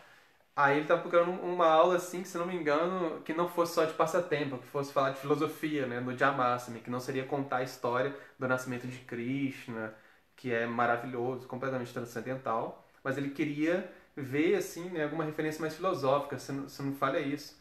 Aí ele falou que estava buscando lá, de repente se depara com uma aula de Prabhupada sobre o Jamastami, E Prabhupada falando sobre o Janmashtami, falando sobre uma palestra dele no dia do nascimento de Krishna, onde ele não conta história, onde ele fala sobre filosofia. Aí ele falou que nessa aula, o Prabhupada falou assim, que os devotos, como é que é? Eu não lembro o contexto da moral da história, assim, não lembro da história toda, mas a moral da história foi o seguinte, que ele fala, se os devotos eles não estão interessados em filosofia, eles querem ouvir só o passatempo, eu não sei se foi uma justificativa que o Prabhupada deu, né, para ele ter dado uma palestra mais filosófica, ou alguma pergunta que alguém fez sobre passatempo, queria ouvir história, mas a moral da história foi essa frase que o Prabhupada falou. Então, se uma pessoa não quer ouvir a filosofia sobre Krishna, ela quer ouvir só os passatempos de Krishna, então essa pessoa não quer Krishna. Ela não está interessada em conhecer Krishna. Prabhupada dá esse siddhanta, se fala isso nessa aula, né? Se uma pessoa está interessada só nas histórias, então ela não está interessada em Krishna. Por quê, né? Porque se a gente está interessado só nas histórias, a gente quer saber só as historinhas, né? Sem ter uma compreensão filosófica madura, uma compreensão das verdades, da natureza, né, ontológica, dos conceitos teológicos, né? Que estruturam, né? Que é toda a estrutura por trás daquilo ali, que é o que vai dar a maturidade, né, intelectual, vai dar a maturidade também, né, de compreensão mesmo filosófica para a gente entender de maneira apropriada, devido ao fato de a gente estar num mundo material, num mundo de dualidades. Se a gente não tem esses conceitos muito bem claros, amadurecidos, a gente vai ter uma compreensão muito água com açúcar de Krishna, da personalidade de Krishna, da vida espiritual, das histórias espirituais, e a gente pode ficar muito atraído por isso, que é a parte mais doce, né? E a gente pode ter um tipo de diabetes espiritual, né? Que a gente ficava brincando, né? Fala, olha, a gente lembra na época que a gente era brahmachari, né? Eu, Nishin, Rodira, a gente vivia muitos anos juntos, né? E às vezes a gente brincava, né? Que às vezes o pessoal às vezes falava, né? Não, que negócio é a parte mais íntima dos passatempos de Krishna, que Prabhupada não falava muito sobre isso, mas a gente tem que buscar isso, é muito importante, né? A gente fala, não, Prabhupada deu sim na medida certa. Por quê? Porque o mais importante na sua vida é você ter uma alimentação que é baseada o quê? No almoço, onde é baseada em carboidratos, proteínas, vegetais, legumes, verduras, né? Frutas.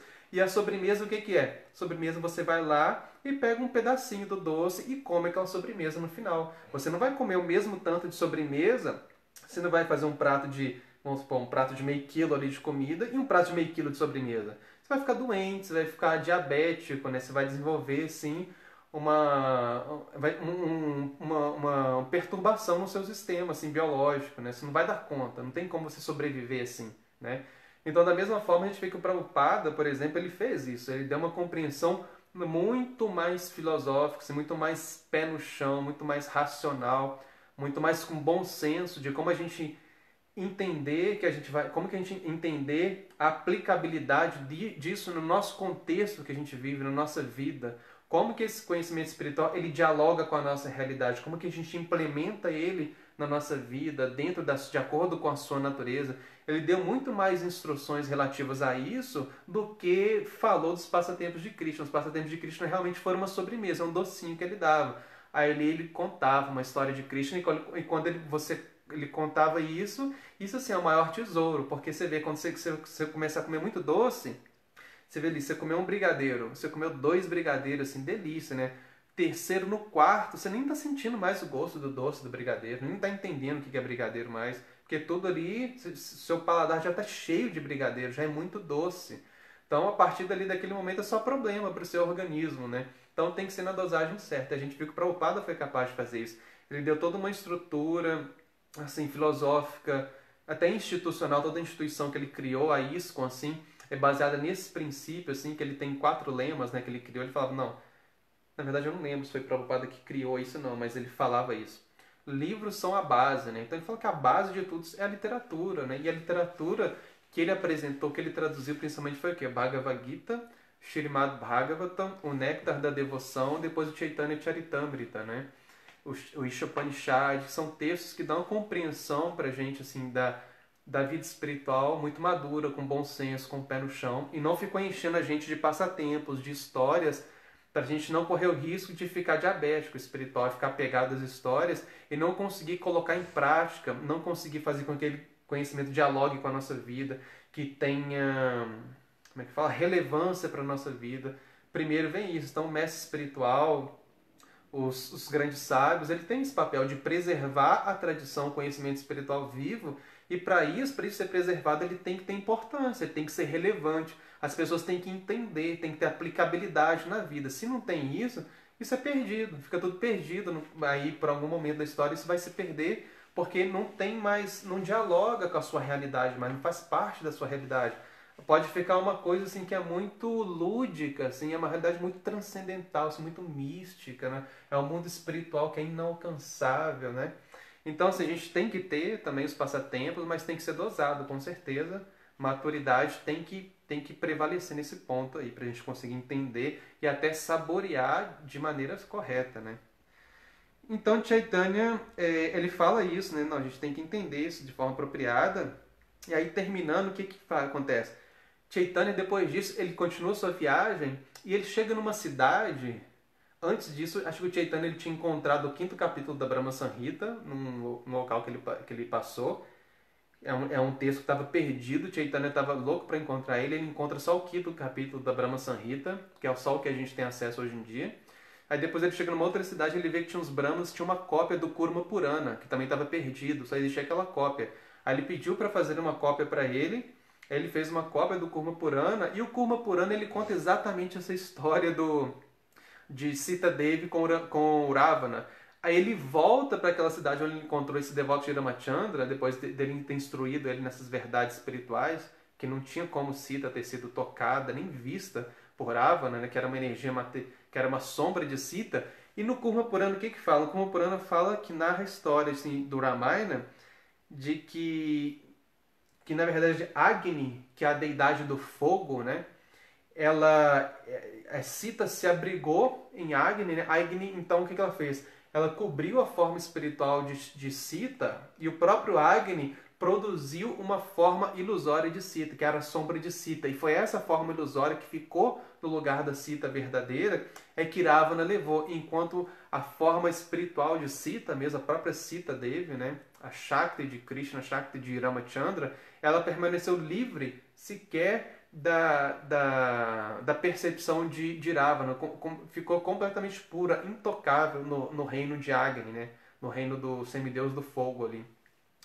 Então, aí ele pega essa história do Kurma Purana, ele vê isso, e aí quando ele está voltando, né, na sua peregrinação, ele passa de novo pelo lugar, a cidade onde estava o devoto de Ramachandra, o Ramadasa, aí ele entrega uma cópia, acho que alguém faz uma cópia do Kurma Purana, que é um dos Puranas, né, que tem essa história, que conta essa história então de Sita, com Agni ali, e dá uma cópia pro Ramadasa, e Ramadasa quando lê o Kurma Purana, aí ele realmente fala assim, nossa, assim, né, fica em êxtase, fala realmente, agradece ao Chaitanya e tudo, e agradece por ele ter dado a cópia do Kurma Purana para ele, e que ele realmente estava vendo com os olhos dele como que os próprios Vedas estavam mostrando para eles, né? Estavam mostrando que os próprios Puranas falando, né, aquilo que Chaitanya tinha falado. Ele não tinha só aprendido com Chaitanya, mas agora ele estava vendo nos próprios Shastras. Então, o tripé do conhecimento, né, que os Vedas falam. Você tem que ter ali, a coisa tem que estar ali dentro dos textos sagrados.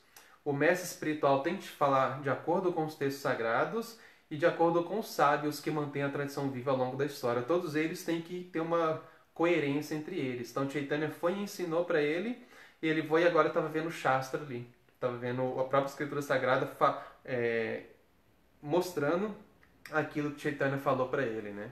Então aquilo ali deu mais respaldo para ele ainda. Então é isso, né? Então Chaitanya, ele fez assim, sim, ele teve conversas muito importantes assim ao longo de sua vida. Ele conversou com grandes personalidades. Agora a gente está vendo essa viagem dele pelo sul da Índia ali, né? Onde a tradição ficou mais preservada. A própria tradição Vaishnava ali as quatro grandes sampradayas, né, ficaram ali, tem os seus principais centros ali, né, de propagação, seus monastérios, as principais deidades de Vishnu estão lá. E a gente está vendo como o Chaitanya está passando, ele está tendo uma influência muito grande, muito direta na vida de todas essas pessoas, né. Faltou uma outra conversa aqui, que deixa eu ver aqui, é a última, né, conversa que teria, mas assim, vai ter que ficar para semana que vem, porque senão a gente vai ficar aqui mais umas meia hora aqui, no mínimo, assim. E não realmente vai ficar bem extenso. Eu falei com o pessoal que eu ia tentar fazer tudo em 1 hora e eu nunca estou dando conta. Então a gente vai parar aqui. Na semana que vem a gente termina então as viagens ao sul da Índia. Que vai ser quando o Chaitanya chega em Udupi. Udupi é a cidade assim, onde é o quartel-general de Madhvacharya, que é da Brahma Sampradaya, que é a Sampradaya da qual o Gaudiya Vaishnavismo, né, que é o movimento Hare Krishna, faz parte. Né? É um braço, porque Chaitanya ele é iniciado por um mestre, né, que faz parte da Madhva Sampradaya, que é da tradição dos Vaishnavas, que vem de Madhvacharya, né, que começa com o próprio Senhor Brahma. E lá em Udupi é o quartel-general dos Tattvavadis, né, que são conhecidos assim os seguidores de Madhvacharya, da Brahma Sampradaya. E lá ele conversa com um dos principais líderes dos Tattvavadis e tem uma conversa muito interessante que vai ficar para semana que vem. Então, vamos parar por aqui e vamos ver aqui que eu vi que tinha umas perguntas, então. Deixa eu dar uma baixada aqui. Tomara que eu não desligue aqui sem querer. Comentários, perguntas. Vamos lá. Ops.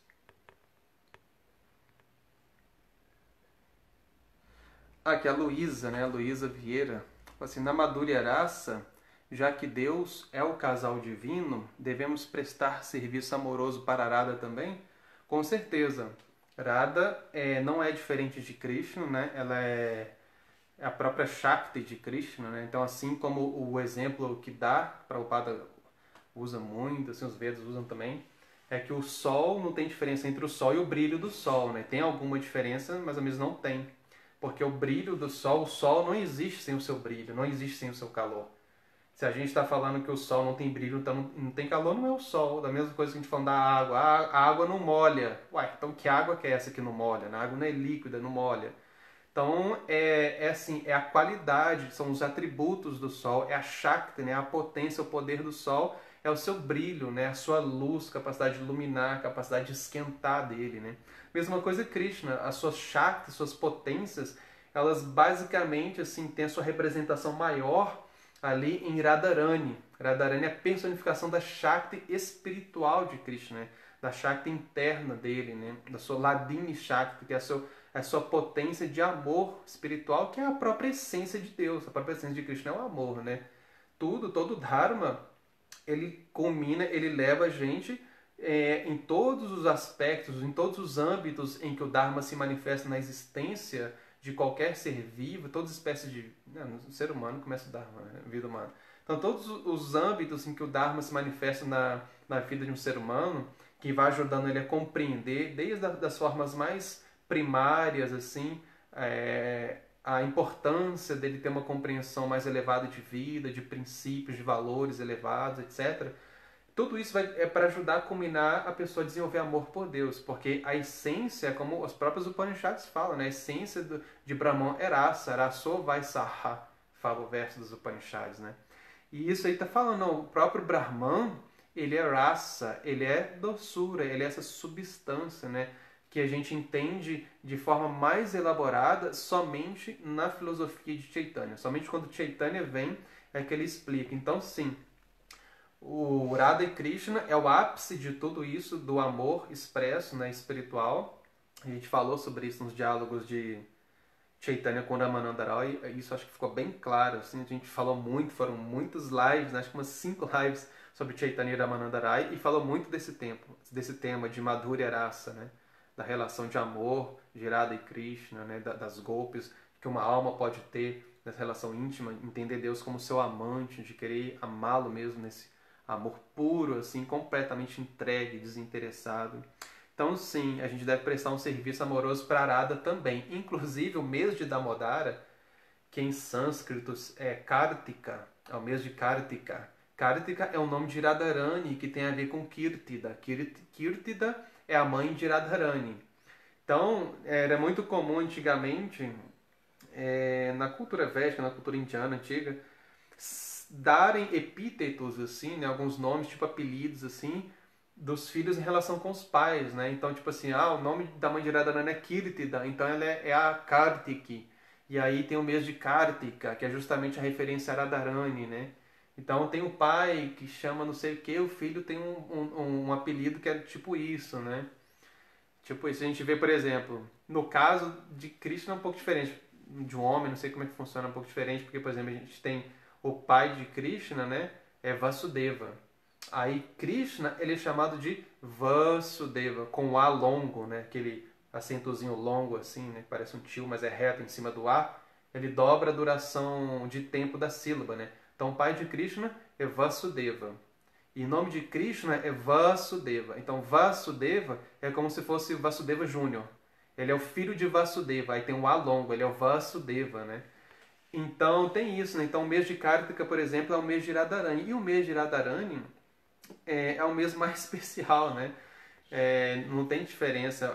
Krishna fala que é o mês assim, mais importante, né? É o mês de Kartika, né? E justamente esse mês de Damodara, que a gente chama do mês de Damodara, né? Que é o mês de Radharani, o mês de Kartika, é um dos meses, assim, para os devotos, por exemplo, de Krishna, mais importantes, onde os próprios textos védicos falam. Eu não lembro agora se é no Vayu Purana, no Agni Purana, é um dos Puranas, Skanda Purana, que fala as glórias desse mês de Kartika, que a gente começa amanhã, é o mês da Damodara. E lá fala que esse é o mês mais importante, é o mês mais auspicioso, é o mês de Radharani. E nesse mês todo o serviço devocional é completamente potencializado diretamente por Radharani. Nesse mês, assim, tudo que a gente faz de atividade espiritual, assim, dedicada a Deus, dedicada a Krishna, tem uma potência muito maior pelas bênçãos de Radharani. Então, como Radharani é a devota, né, de Krishna, assim, mais querida, então o mês dela é o mês mais querido para Krishna, assim como tem em terra de Vrindavana, tem o lago, lá tem um lago que é o Shama Kunda, que é o lago de Krishna, e o lago de Radharani. Krishna fala o Shama Kunda, ou o Radha Kunda, de todo o universo, assim, o planeta Terra é muito auspicioso porque houveram várias encarnações de Krishna. No planeta Terra, Bharatavarsha, que é a região ali mais ou menos da Índia, né? E alguns outros países que não são mais parte da Índia, mas que aquela região ali é muito auspicioso porque ali viveu Krishna, os avatares viveram ali naquela região e andaram por toda aquela região, tiveram várias histórias. Dentro de Bharatavarsha, a gente tem ali Vrajabhumi, Mathura, que foi onde Krishna pessoalmente nasceu. Em Vrajabhumi a gente tem a floresta de Vrindavana, onde Krishna exerceu as suas atividades mais íntimas. Em Vrindavana a gente tem a colina de Govardhana. Colina de Govardhana é a essência das histórias de Krishna, dos passatempos de Krishna. Tudo acontece na colina de Govardhana. Na colina de Govardhana, o que a gente tem? A gente tem os lagos Chamakunda e Radhakunda, que é o lugar central. Tem o rio Yamuna e tudo. Mas nesses todos os locais sagrados, o mais sagrado de todos, ali em Govardhana, é o Radhakunda, que é o lago de Radharani, porque é o local que Krishna mais gosta, que é o lago de Radharani. E Radharani é a maior devota de Krishna, aquela devota em que Krishna tem mais autoestima também, que é aquela que entende que serve melhor a Krishna, de maneira mais intensa. Então aquele local que é o local que Radharani fez, que é o Radhakunda, Krishna fala, aquele local é o local mais sagrado do universo. Então tudo relacionado com Radha, Krishna fala, isso é o melhor de tudo. O dia que comemora o aparecimento de Radharani, Krishna fala, esse é o dia mais importante do universo. Não existe nada que se compare com esse dia, que é o dia que Radharani nasce, né? Então sim, a gente tem que adorar Radha e Krishna também, tem que adorar os dois. Inclusive a gente viu como que Chaitanya falou pro pai de Gopala Bhatta Goswami, que é o Venkata Bhatta, como que para Lakshmi, se ela quisesse entrar nos passatempos de Krishna em Madhurya Rasa, ela tinha que seguir os passos das Gopis, e principalmente de Radharani, que é a maior das Gopis. Então, se ela quisesse entrar lá, ela tinha que aprender a adorar diretamente Radharani, a servir Radharani. Já que a gente entende Bhakti e devoção como serviço, ela tem que desenvolver uma atitude de serviço, não a Krishna, mas a Radharani, porque Radharani ensinar ela como adorar Krishna. Então ela tem que aprender a amar Krishna de acordo com o que Radharani ensina. Então sim, a gente tem que adorar Radharani também. Radharani a gente adora até primeiro do que Krishna. Os Vedas personificados eu falei, né, que os Vedas eles têm uma personalidade mesmo, né, o próprio conhecimento espiritual.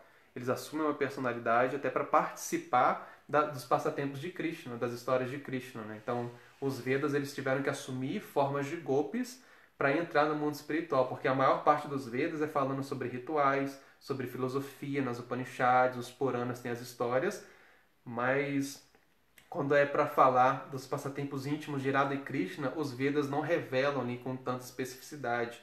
Isso vai acontecer só nos Bhakti Shastras, nos Rasa Shastras, que vêm com os associados de Chaitanya, só depois de Chaitanya, só os seus discípulos, seus associados mais íntimos, é eles que vão produzir esse tipo de literatura, que vai revelar aquilo que os Vedas não revelaram. E os Vedas tiveram que se abrigar no conhecimento, naquilo ali que foi dado pelos Rasacharyas, como Rupa Goswami, Jiva Goswami também.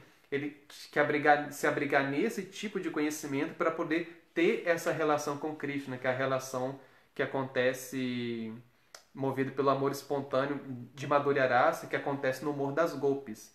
E isso é explicado nesses textos desses acharyas, né, de Rupa Goswami principalmente. Como que é possível, né, ter esse tipo de relação com Krishna? Né? Aí tem que aprender com as Gopis, e é isso eles que ensinam, Rupa Goswami, etc. Aí a Aline Xavier, ela pergunta assim, como é a relação de Krishna com as Gopis? É isso, as Gopis são as maiores servas, são aquelas que têm o amor incondicional no seu grau mais absurdo, assim, mais elevado. Assim, a nível de comparação, né, entre as relações espirituais de Krishna, dos amigos, da mãe, das amantes, dos servos de Krishna, todos são absolutos, são completamente perfeitos, são transcendentais. Mas a relação das Gopis é chamada assim, perfeita, mais perfeita, digamos assim, mais que perfeita, né? Digamos assim, a perfeição é um grau de perfeição dentro da perfeição. Aquilo que já é absoluto, que é transcendental, que é perfeito, naquilo ali existem algumas nuances.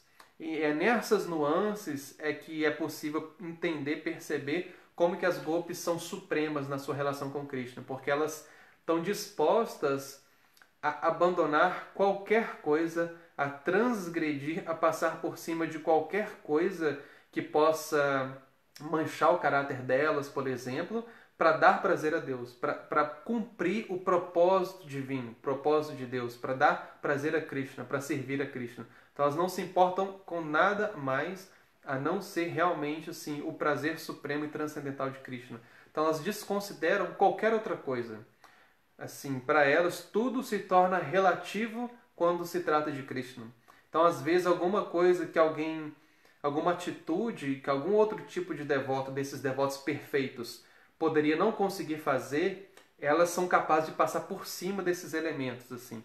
Que aí isso a gente conseguiria entender mais na história das relações das lilas, das histórias de Krishna, né? Às vezes, a mãe de Krishna não conseguiria fazer uma coisa assim por causa da posição dela como mãe, mas que as Gopis elas conseguiriam transgredir isso, passar por cima de qualquer coisa, não se importando com nada, a não ser o bem-estar de Krishna. Tipo assim, não importa se eu vou para o inferno, não importa se as pessoas vão achar que eu sou uma pessoa completamente imoral, não sei o quê, mas se é para causar o bem de Krishna, se Krishna realmente deseja isso, isso é a coisa mais importante que existe. Não tem nada mais importante do que isso.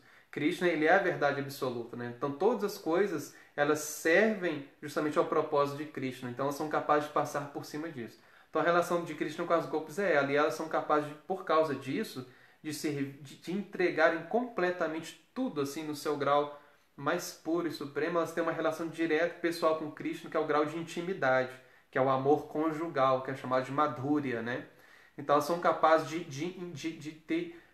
ter um desprendimento tão grande que elas têm Deus como seu amante ali. Elas chegam num grau de intimidade ali que todos aqueles relacionamentos que existem com Krishna, como servo, como aquele que aprecia Krishna como de forma platônica, como aquele que tem amizade com Krishna de igual para igual, como aquele que cuida de Krishna como um pai, como uma mãe que quer proteger, elas contêm tudo isso na relação delas, elas têm construído, elas são conscientes disso tudo, têm esse tipo de relação com ele também, na relação delas, e elas ainda mais, elas são capazes de amar a Krishna, ter a Krishna como seu amante, de ficar encantado pela beleza de Krishna e realmente ser capaz de fazer tudo para se relacionar com Krishna no grau mais íntimo, assim, de dar para Krishna um prazer, uma satisfação que às vezes aquela pessoa que tem relação de amigo, tem relação de pai, não é capaz de dar, não é capaz de proporcionar.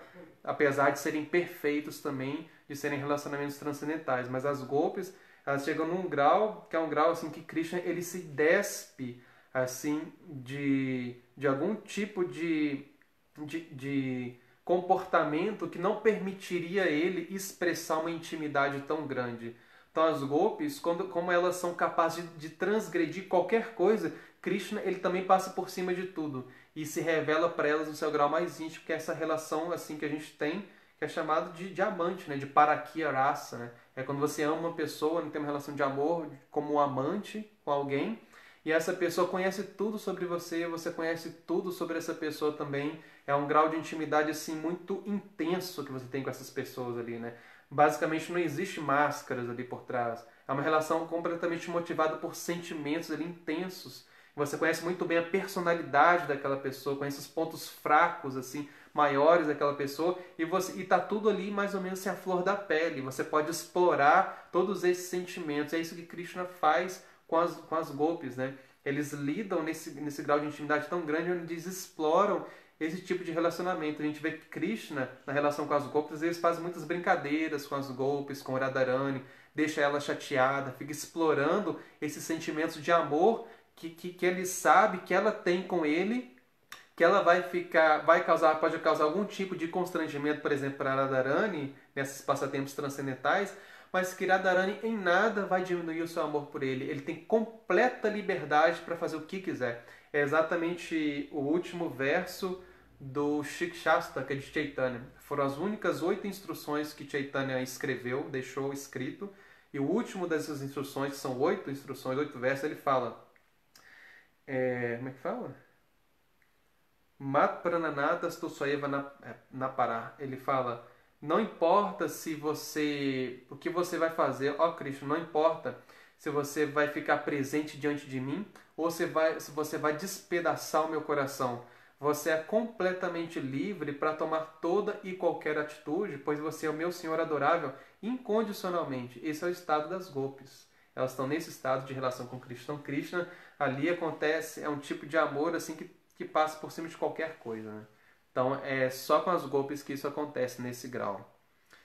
Aí o astrólogo Adriano Campo fala assim: há alguma referência de Bhakti nas Upanishads ou em textos anteriores a Chaitanya?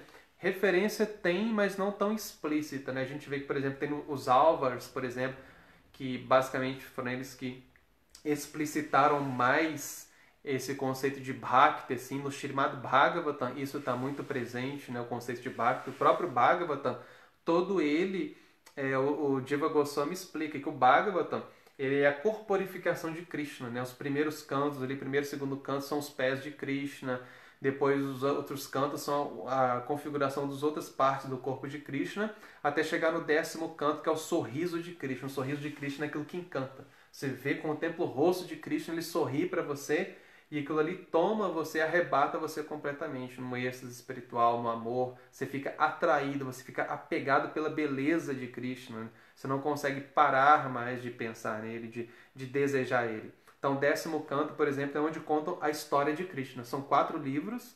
Então, esses 4 livros que compõem o 10º canto na edição que a gente tem do Bhagavatam em português, é contando toda a história de Krishna nesse mundo. É a maior referência que tem sobre a vida de Krishna, é o 10º canto do Srimad Bhagavatam, que são esses 4 livros. Então, o Bhagavatam, ele é todo sobre Bhakti, ele é todo sobre devoção. Então, Bhakti é a maior referência que tem, o Srimad Bhagavatam é a maior referência que tem sobre Bhakti nos textos védicos. Antes do Srimad Bhagavatam, então, não tem, só esse, mas assim, a nível de expressão mais recente, a gente tem os Alvars, que foram os grandes poetas, assim, devotos de Krishna. Foram 12 Alvars, né, se não me falha a memória. Foram pessoas assim, que expressaram sua devoção por Krishna num momento em que Bhakti estava basicamente perdida assim, no contexto da cultura védica. Eles expressaram isso por meio de grandes poesias, assim, e eram pessoas assim que foram pessoas diferentes, assim, todas elas não conviveram juntas, foram pessoas que viveram em momentos históricos assim, um pouquinho diferentes, tiveram diferenças de anos, de décadas ali, e pertencentes a classes sociais também bem diferentes, em condições de vidas bem diferentes também. E todas elas expressaram uma devoção por Krishna muito madura, muito profunda, assim. Depois disso a gente tem Jayadeva Goswami. Jayadeva Goswami já é mais recente, ali chegando já na Idade Média, em que ele expressa Bhakti assim, de maneira muito profunda, muito doce nos seus textos. Tem o texto dele que é o Canção do Negro Amor, como é que é? que o Rogério Duarte traduziu, fez a tradução, né, como Canção do Negro Amor, é o Gita Govinda. O Gita Govinda, assim, é um texto assim que os devotos, Chaitanya, assim, adoravam ouvir. É um negócio assim muito sublime. É uma literatura que trata de raça profunda, fala muito de Madhurya e raça, das relações de Radha e Krishna, tem descrições muito poéticas. É um texto muito belo, muito profundo, que fala justamente disso. Então tem referência nesses textos, principalmente no Bhagavatam. Nas Upanishads tem falando assim sobre a relação assim, da compreensão de Krishna como sendo a verdade suprema. A gente tem o Gopala Tapani Upanishad, que mostra a posição assim, suprema de Krishna. No próprio Ishopanishad tem assim mostrando a relação do devoto em relação a Krishna, o devoto, por exemplo, pedindo para o Senhor Supremo retirar, por exemplo, assim, retirar todo o fulgor da luz espiritual, assim que a gente entende que é a luz do Brahman, né? Remover a sua refulgência para ele poder contemplar, por exemplo, o rosto, o belo rosto de Deus, do Senhor Supremo, né? Então tem esse tipo de referência, sim. Agora a coisa fica muito explícita mesmo é no Bhagavatam e depois do Bhagavatam com os Bhakti Shastras, que são os textos, os Shastras escritos pelos discípulos e seguidores de Chaitanya. A Luísa Vieira fala assim: existe algum tipo de sexo transcendental de Krishna com as Gopis e Radharani? Existe porque sim, né? Tudo que existe no mundo material é originário no mundo espiritual. Só que esse é o grande problema. Por isso que Chaitanya, por isso que Jiva Goswami, imagina, né? Jiva Goswami é que escreveu todos os textos, basicamente, o movimento Chaitanya é basicamente inaugurado, o movimento de Chaitanya é inaugurado basicamente, sim, né? De forma formal, né, de uma maneira formal, assim, com o Bhakti Rasamrita Sindhu, quando o Rupa Goswami escreve o Bhakti Rasamrita Sindhu, onde ele vai falar sobre Bhakti, descrever todo Bhakti, as raças, vai explicar tudo isso. E aí, no próprio Bhakti Rasamrita Sindhu, quando vai falar de Madhurya Rasa, o próprio Rupa Goswami ele fala, não dá para falar desse assunto, não dá para falar muito desse assunto, porque as pessoas, para entender Madhurya Rasa e entender as relações íntimas de Krishna com as Gopis de Radha e Krishna, elas têm que estar situadas em Madhurya Rasa. Ou seja, nenhuma pessoa que já alcançou prema, imagina, né, que pra gente assim é um negócio muito elevado, nenhuma pessoa que alcançou prema e que tem, por exemplo, uma relação de amizade com Krishna, que está em Sakyarasa, nem essas pessoas conseguem conceber essa relação de Madhurya Rasa nesses graus mais íntimos. Então não dá para a gente falar. Então imagina as outras pessoas. Porque quando isso acontece, é o que a gente conheceu ao longo da história quando as seitas as Apas Sampradayas, né? Que foram aquelas tradições que se desenvolveram com base nos ensinamentos de Chaitanya, que tem o seu fundamento em rasa, na relação de amor de Krishna com seus devotos, com as Gopis principalmente, e interpretaram isso de uma maneira muito materialista, pelo viés da visão, da compreensão deles, que não era uma visão pura de compreensão filosófica madura dos tatos, das verdades espirituais, e acabaram entendendo esses tópicos mais íntimos de acordo com o que eles conseguiam entender e comparar. Assim, era muito passado pelo viés da compreensão material que eles tinham desses elementos, como por exemplo a relação íntima.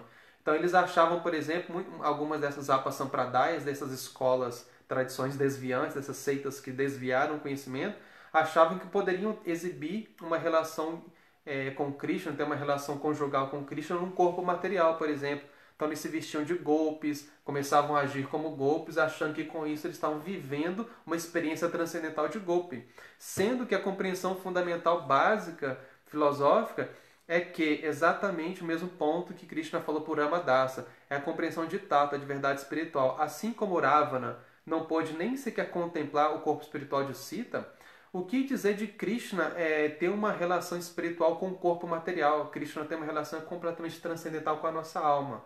Então a gente no corpo material, a gente não vai exibir trejeitos do nosso corpo espiritual. A nossa relação espiritual com Krishna acontece na plataforma transcendental. Por mais que a gente execute o serviço através dos nossos sentidos, através do nosso corpo, mas para a gente ter uma relação direta com Krishna, ter um tipo de relação pessoal com ele, isso acontece no nosso corpo espiritual de fato, assim, na nossa consciência espiritual, que não é maculada por dualidades. Então, quando a gente fala em sexo, em relação conjugal, a gente vai lembrar da nossa experiência material disso, do que é uma relação conjugal. Então, primeira coisa, por isso que as Upanishads tem muito essa coisa, assim. De primeira coisa que as Upanishads fazem é tentar desconstruir desconstruir toda a compreensão material que a gente tem da existência, desconstruir toda a nossa visão material de existência para tentar depois construir uma visão transcendental. Então, por isso que as Upanishads falam muito de negação, por exemplo, filosófica, de entender a natureza dual da matéria, a natureza dual do corpo, da nossa mente, e entender que Brahman, que a transcendência, não tem relação com isso. E depois a gente vai entender com o Bhagavatam, com a literatura de Bhakti, o que é, de forma positiva, a natureza espiritual. Então a gente desconstruiu o nosso olhar material sobre nós mesmos e a gente construiu um olhar transcendental que é baseado em não querer algum tipo de prazer, mas em querer dar prazer a Krishna, em querer servir, ter uma atitude altruísta. E isso que é a atitude das gopis. Elas são, assim, elas estão no grau de renúncia suprema, absoluta. Então, o grau de renúncia delas, não tem como a gente comparar ao grau de renúncia de um yogi, de um asceta, de um praticante de... como é que fala? De ascetismo mesmo. Não tem como a gente comparar o grau de renúncia dessas pessoas com a renúncia das gopis. A renúncia das gopis é o grau absoluto que existe de renúncia, que existe de altruísmo, né? Então, por isso, elas podem ter esse tipo de relação com Cristo, porque elas não têm nenhum pingo de egoísmo, nenhum pingo de luxúria, né? Mas, enfim, existe, mas agora a gente entender o que isso significa, aí, por isso que Prabhupada simplesmente não falava disso, né? Se a gente quer entender, né, se realmente isso, Prabhupada não. Primeiro, vamos pôr o pé no chão, né? Vamos entender onde é que a gente está. Devemos prestar... Aí a Luísa também pergunta, devemos prestar reverência a Shiva? Sim. A todos os devotos, na verdade, todos os seres vivos, a gente tem que ter muito respeito, né? E os Shastras falam que, especialmente aquelas pessoas que têm compreensão espiritual, que se dedicam à vida espiritual, assim, são sinceras, não só devotos, né? Mas pessoas que têm uma vida espiritual sincera, que querem progredir espiritualmente, a gente tem que realmente respeitar todos eles. A gente pode prestar reverência a essas pessoas, sim, a não ser que essa pessoa seja um ofensor, seja um espiritualista, mas uma pessoa que ofende, que discrimina. Aí a gente não precisa prestar reverência, não. A gente pode respeitar, né, dentro de certos parâmetros, mas não precisa reverenciar. Agora, os semideuses, sim, eles são devotos de Krishna, devotos de Vishnu, principalmente Shiva. Shiva, ele está numa categoria à parte, porque ele é uma personificação do tempo, né? Personificação do olhar de Vishnu. Quando Vishnu olha para a matéria, ele estimula tudo através do tempo, né? Como tudo começa a se movimentar, começa a dar vida para a matéria, e a encarnação desse olhar dele é o próprio Shiva. Então, Shiva é falado assim, que é Krishna, Vishnu em contato com a matéria. Como o leite que foi tocado pelo tamarindo, pelo limão, ele vira iogurte, ele talha, né? Ele não é mais o leite puro, ele virou coalhada, né? Ele virou iogurte.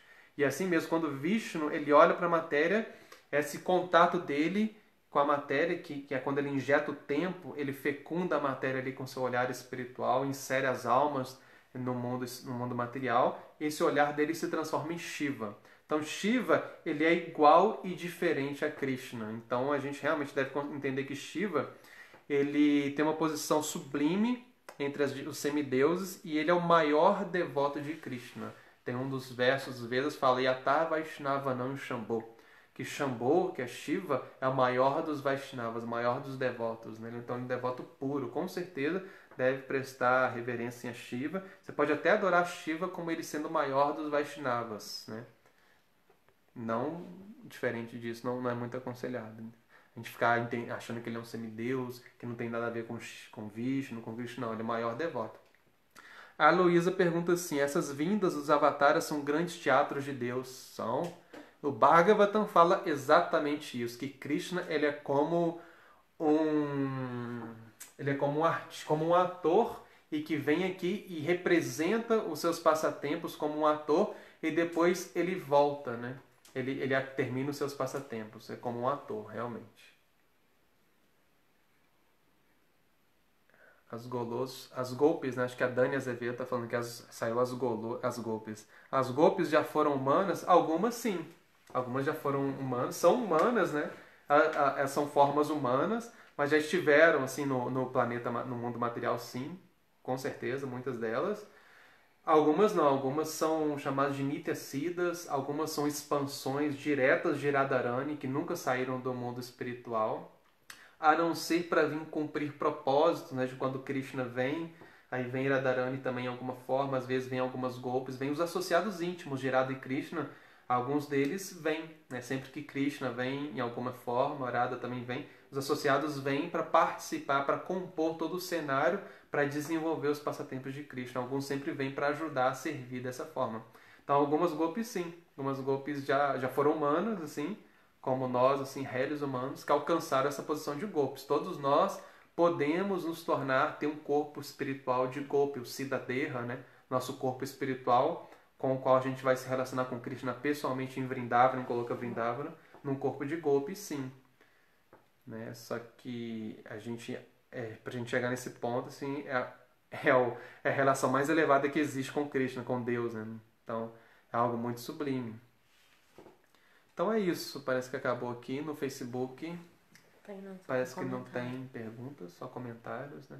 Então é isso, gente. Obrigado por terem ficado aí até agora. A gente tá dando aqui 1h50, né? Imagina, se fosse falar do última parte aqui, a gente ficar 4 horas aqui de live. Então, obrigado a todo mundo que ficou aí. Lembrando que amanhã tem um dia D com Dira, às 8h30 da manhã, meditação dominical, matinal com Dira, 8h30 da manhã. E às 19h30 no Sinhananda, continua com a Bhagavad Gita, o curso da Bhagavad Gita, amanhã capítulo 9, que vai começar a falar de Bhakti mesmo, assim, né? Então, não percam, tá? Então é isso. Então, semana que vem a gente termina essa parte. Então, tá bom. Obrigado a todo mundo. Boa noite. Hare Krishna.